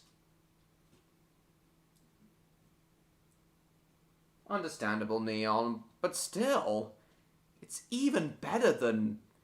Still, you and Electro's profile pictures just get better and better. I think that might have Train Lover. Just a guess, though. It is! But this is what James is referring to. Absolutely beautiful. Pendennis Castle might well be my favourite Great Western Railway locomotive. Especially as I'm pretty sure it did 100 miles an hour. Oh, wow.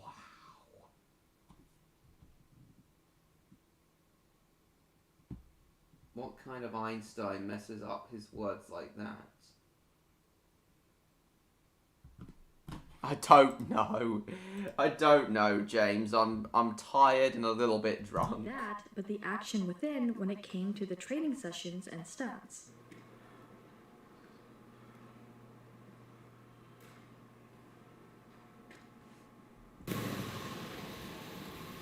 Oh yeah, George, that'd be cool to see.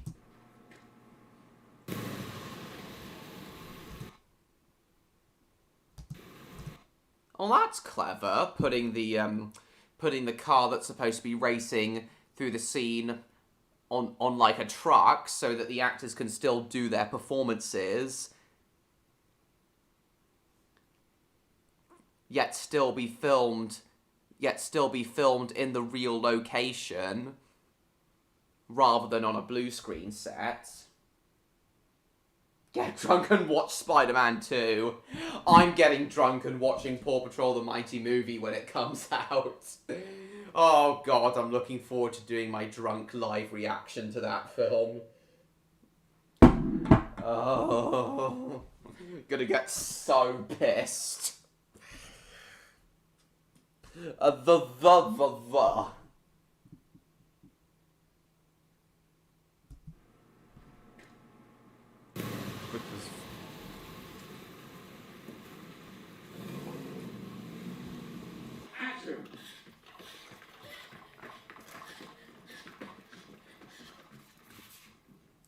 I thought she was gonna jump and then land on a crash mat. Oh, hi, It's a Wonderful World. Never seen you here before. Welcome. Please subscribe if you haven't already. I'm kind of drunk now. Yeah, I'm only a little bit drunk. I'm getting drunk. And then getting more drunk. I'm getting drunk and watching all get drunk.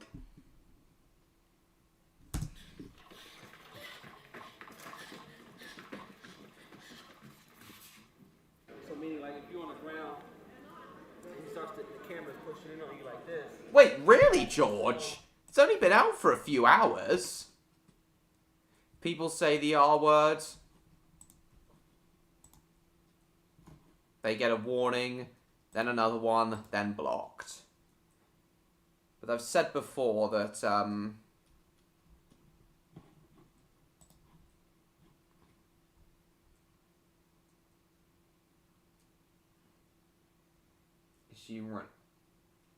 Is she running towards her clone?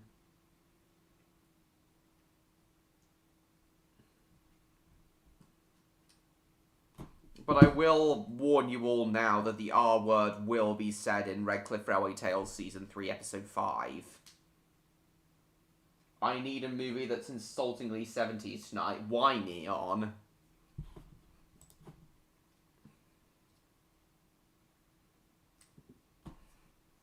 He hates shut up. He hates it when people say shut up to him. Wonderful World. Was on my channel as well. Oh, nice! Yeah, to all the new people here to my channel, please subscribe if you haven't already. And land on her ass. Yeah.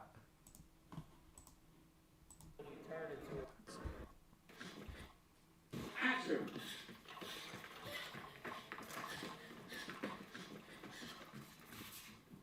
So meaning, like, if you're on the ground, and he starts the camera's pushing in on you like this, and it's like you slowly turn into it, and then you're like, oh.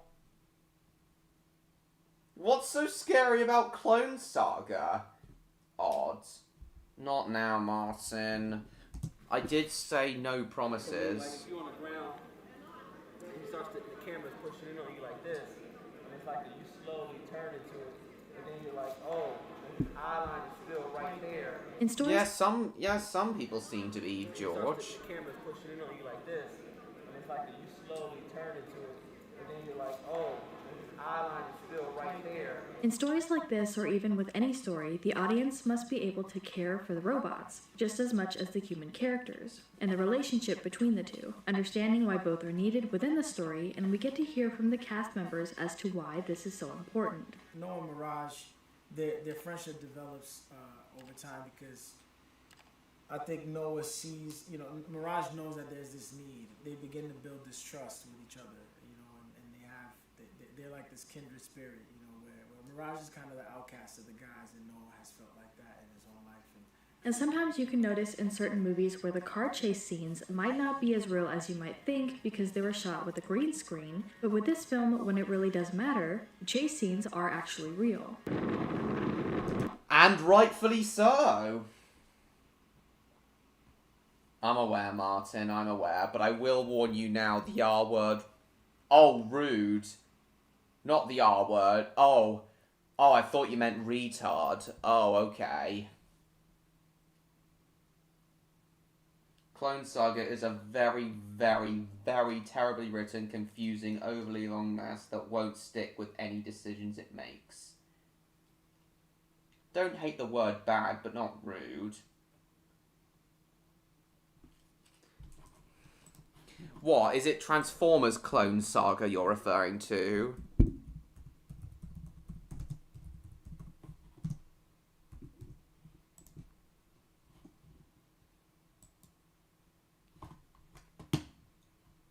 Oh, Spider-Man clone. Oh, is it the Spider-Man Clone Saga you're referring to? Night, MLP fan. Thank you for coming. See you next week. And sometimes you can notice in certain movies where the car chase... What are you talking about, Neon? Mirage is kind of the outcast of the guys, and Noah has felt like that in his own life. And sometimes you can notice in certain movies where the car chase... Oh yeah, I thought. And sometimes you can notice in certain movies where the car chase scenes might not be as real as you might think because they were shot with a green screen, but with this film, when it really does matter... And sometimes you can notice in certain movies where the car chase scenes might not be as real as you might think because they were shot with a green screen, but with this film, when it really does matter, the chase scenes are actually real. Really does matter, the chase scenes are actually real. Shot with a green screen, but with this film, when it really does matter, the chase scenes are actually real.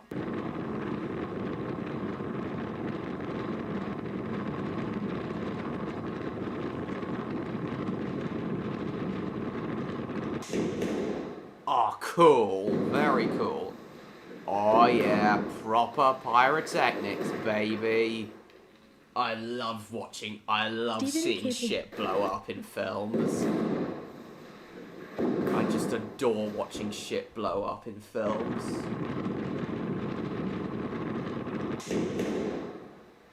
Hi, Tish. We're not going to go on for too much longer.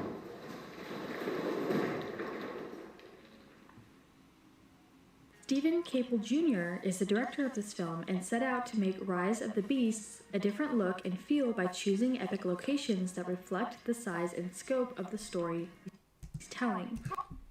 Yeah, I'm gonna choose epic, almost alien-looking locations when I film my science fiction. When I film my science fiction epic, Alienated as well. Exactly what Christopher Nolan did for Interstellar. CG car crashing off a dam. I remember that, Neon. It's one of the worst pieces of CGI in live-action film ever, in my opinion. Just as bad as The Scorpion King.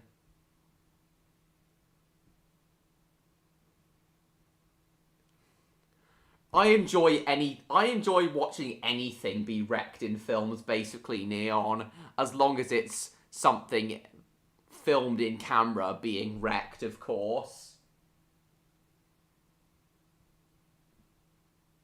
You will continue to fail. By choosing epic locations that reflect the size and scope of the story he's telling.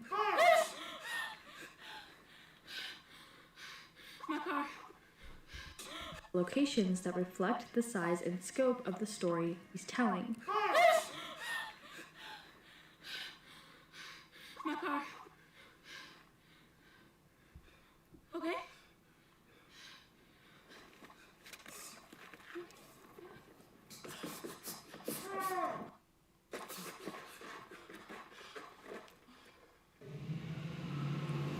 What's going to happen here? Oh, we've already seen this scene, this shot. Or have we? One of those Or locations just is one of the enough most tape? gorgeous places on Earth, Machu Picchu, Peru, where the stunning visuals were only matched by the challenges moving part of the production they're presented.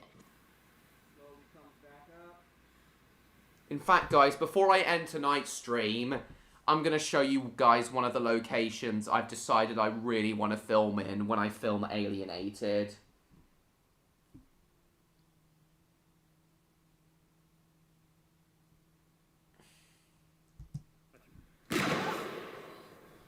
Sorry, what happened there? Oh, cool.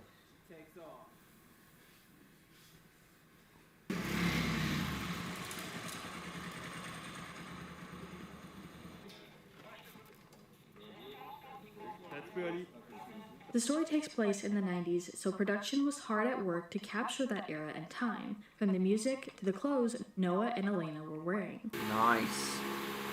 I quite like the 90s, not as much as the 80s, though. And she starts walking towards the stone. That is stunning. But one of the places I want to film in for Alienated is just as beautiful as that. And interestingly enough, the director for this project had worked on Creed 2, and he used his experience on that film to help him coordinate the fight sequences for this film. Interesting.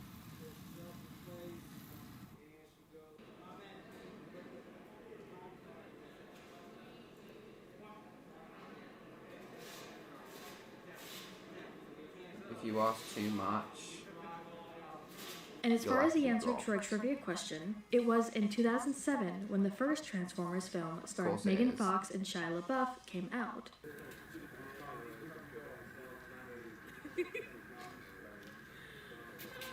Rise of the Beast is meant to be a prequel to the Michael Bay films, isn't it, Odd? Just to be clear.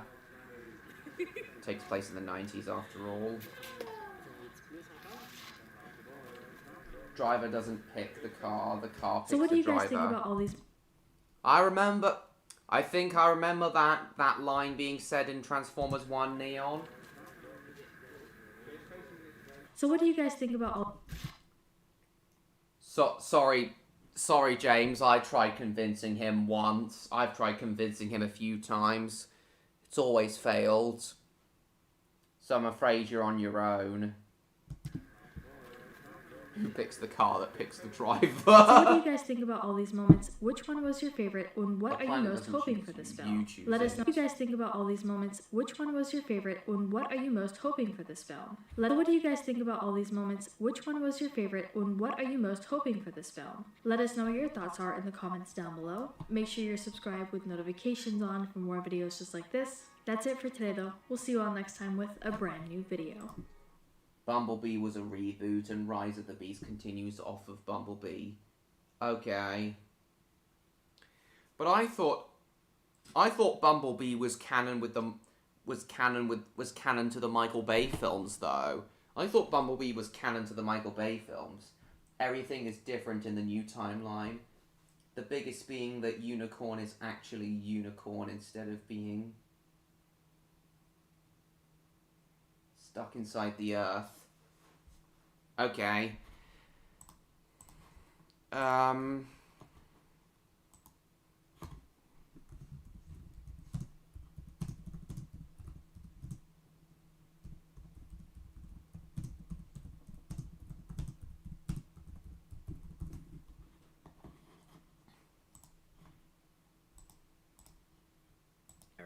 So yeah, after I saw this video from Super Labs Travels, where he took where you took a stunning train ride through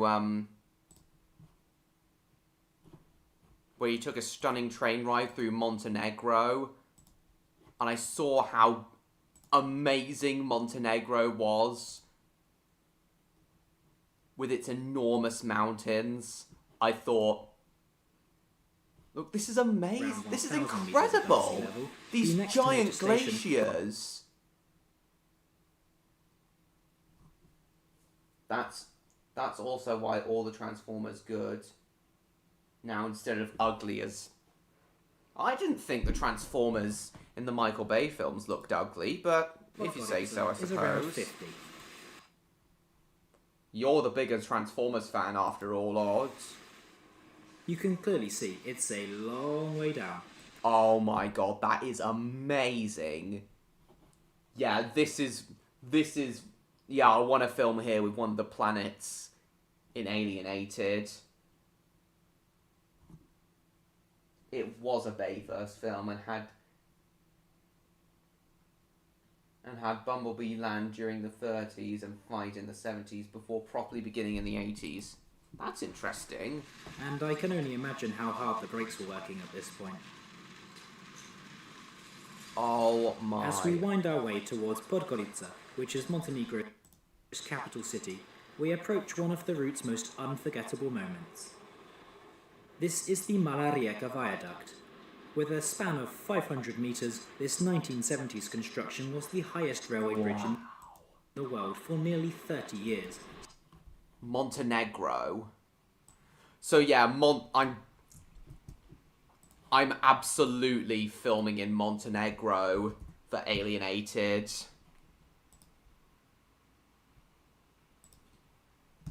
Montenegro mountains. These are even more stunning than... These are even more stunning than the mountains of Switzerland. Guys, would you agree that these mountains look like they're from an alien world? Because I do. The accursed mountains. The accursed mountains in Montenegro.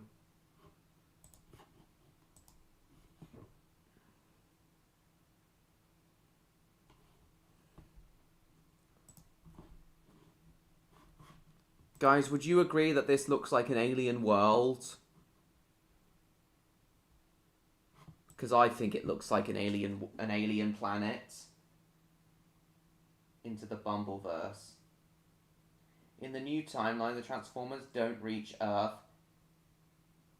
until the 1980s, and Optimus and a bunch of others camp out there during the 90s as well. You've got no power to change my opinion.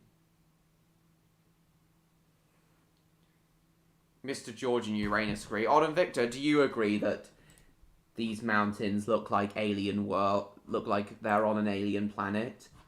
Oh, this lake is amazing. Stan also agrees.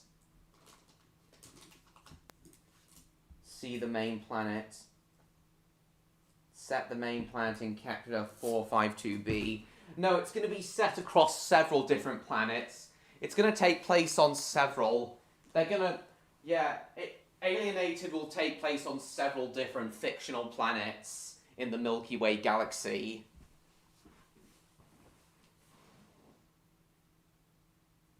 I'm aware, Odd, but do you reckon this would be fitting for an alien... for a mountainous alien planet?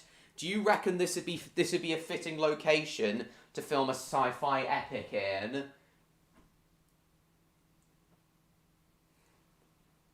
And call it a proper mountainous planet? Because I do. I just said, that this is where I want to film. That this is where I want to film a part of Alienated in, on one of the planets in the film. Maybe. Alright then, if you say so. I don't know. Maybe if we change some colours around, I don't know, I put some planets in the sky, I don't know. Yeah, yes, a starry sky would be amazing to look at. Yeah, guys, I really want Alienated to be as visually stunning as possible. Alienated will have some CGI, but as you can all probably tell by now, Alienated will mainly rely on practical effects, though. The CGI in Alienated is mostly going to be things like space visuals. It's going to be mostly things like the outer space shots.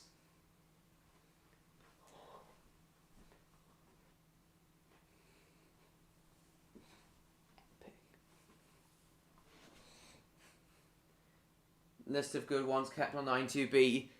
Now, it's not going to be real discovered planets, it's going to be more fictional planets, Uranus, but still set in the Milky Way galaxy.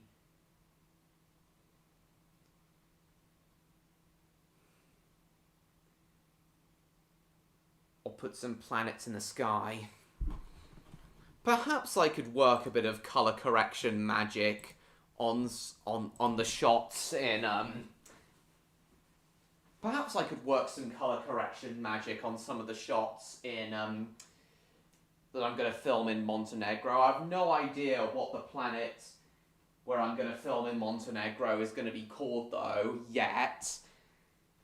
But yes, after seeing Montenegro in that video of that stunning train journey, I'm definitely going to film in Montenegro with Alienated.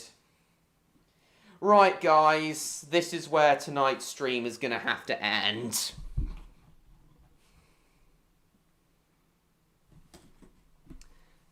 Cool, thank you, Uranus, thank you. This is great. Yesterday you went to Saturn. Okay. Gary, I've already explained what happened to them. My mum asked me to delete them. B. Kepler 42b, Earth Triggers 1 and D. Cool. Just saying good ones if you want them. Okay, cool. Yeah, I do, James. I'm ending the stream now.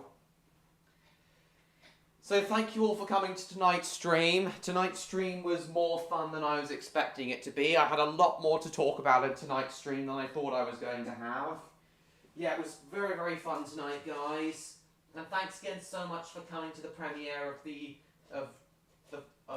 first episode of Redcliff Railway Tales Season 3, to everyone who did. I hope to see you all at the premiere of next week's episode, including Odd and Victor. I know Victor was at the premiere of episode 1, but hopefully Odd will be at the premiere of episode 2 next week as well, as it is the debut episode of his character as well. Yeah, I'm glad you're looking forward to it, James. Yeah, goodbye everyone. Very nice to see you all again tonight. Thank you all for coming. Please like, comment, share the stream with your friends. Don't forget to subscribe to me, Train Number 16 if you haven't already. Hope you're all looking forward to the other 5 upcoming Redcliff Railway Tales Season 3 episodes. And all my upcoming streams too. As I said, I will really work on getting the last 2 episodes of Season 3 finished within the next month before their release dates. I'll really work hard on them to get them finished. Hopefully they'll all still be finished on time, even though I've fallen behind on them, but I'm sure I will still finish them in time for their scheduled release dates. Thanks again so much for watching, guys. Hope you all enjoyed. Goodbye, everyone. Goodbye. Good night to everyone, except those who want me to do more streams. Okay, then. If you say so. Yeah, bye-bye everybody. Thanks again so much for watching. Hope you all enjoyed. I think I've been here for a good while today. So you won't be appearing for another Chen streams? I kid. Good. I'm glad you're kidding, Odd. We'll see if and when I have time. Very good. Hopefully I will still see you next week though, Odd, and at the premiere of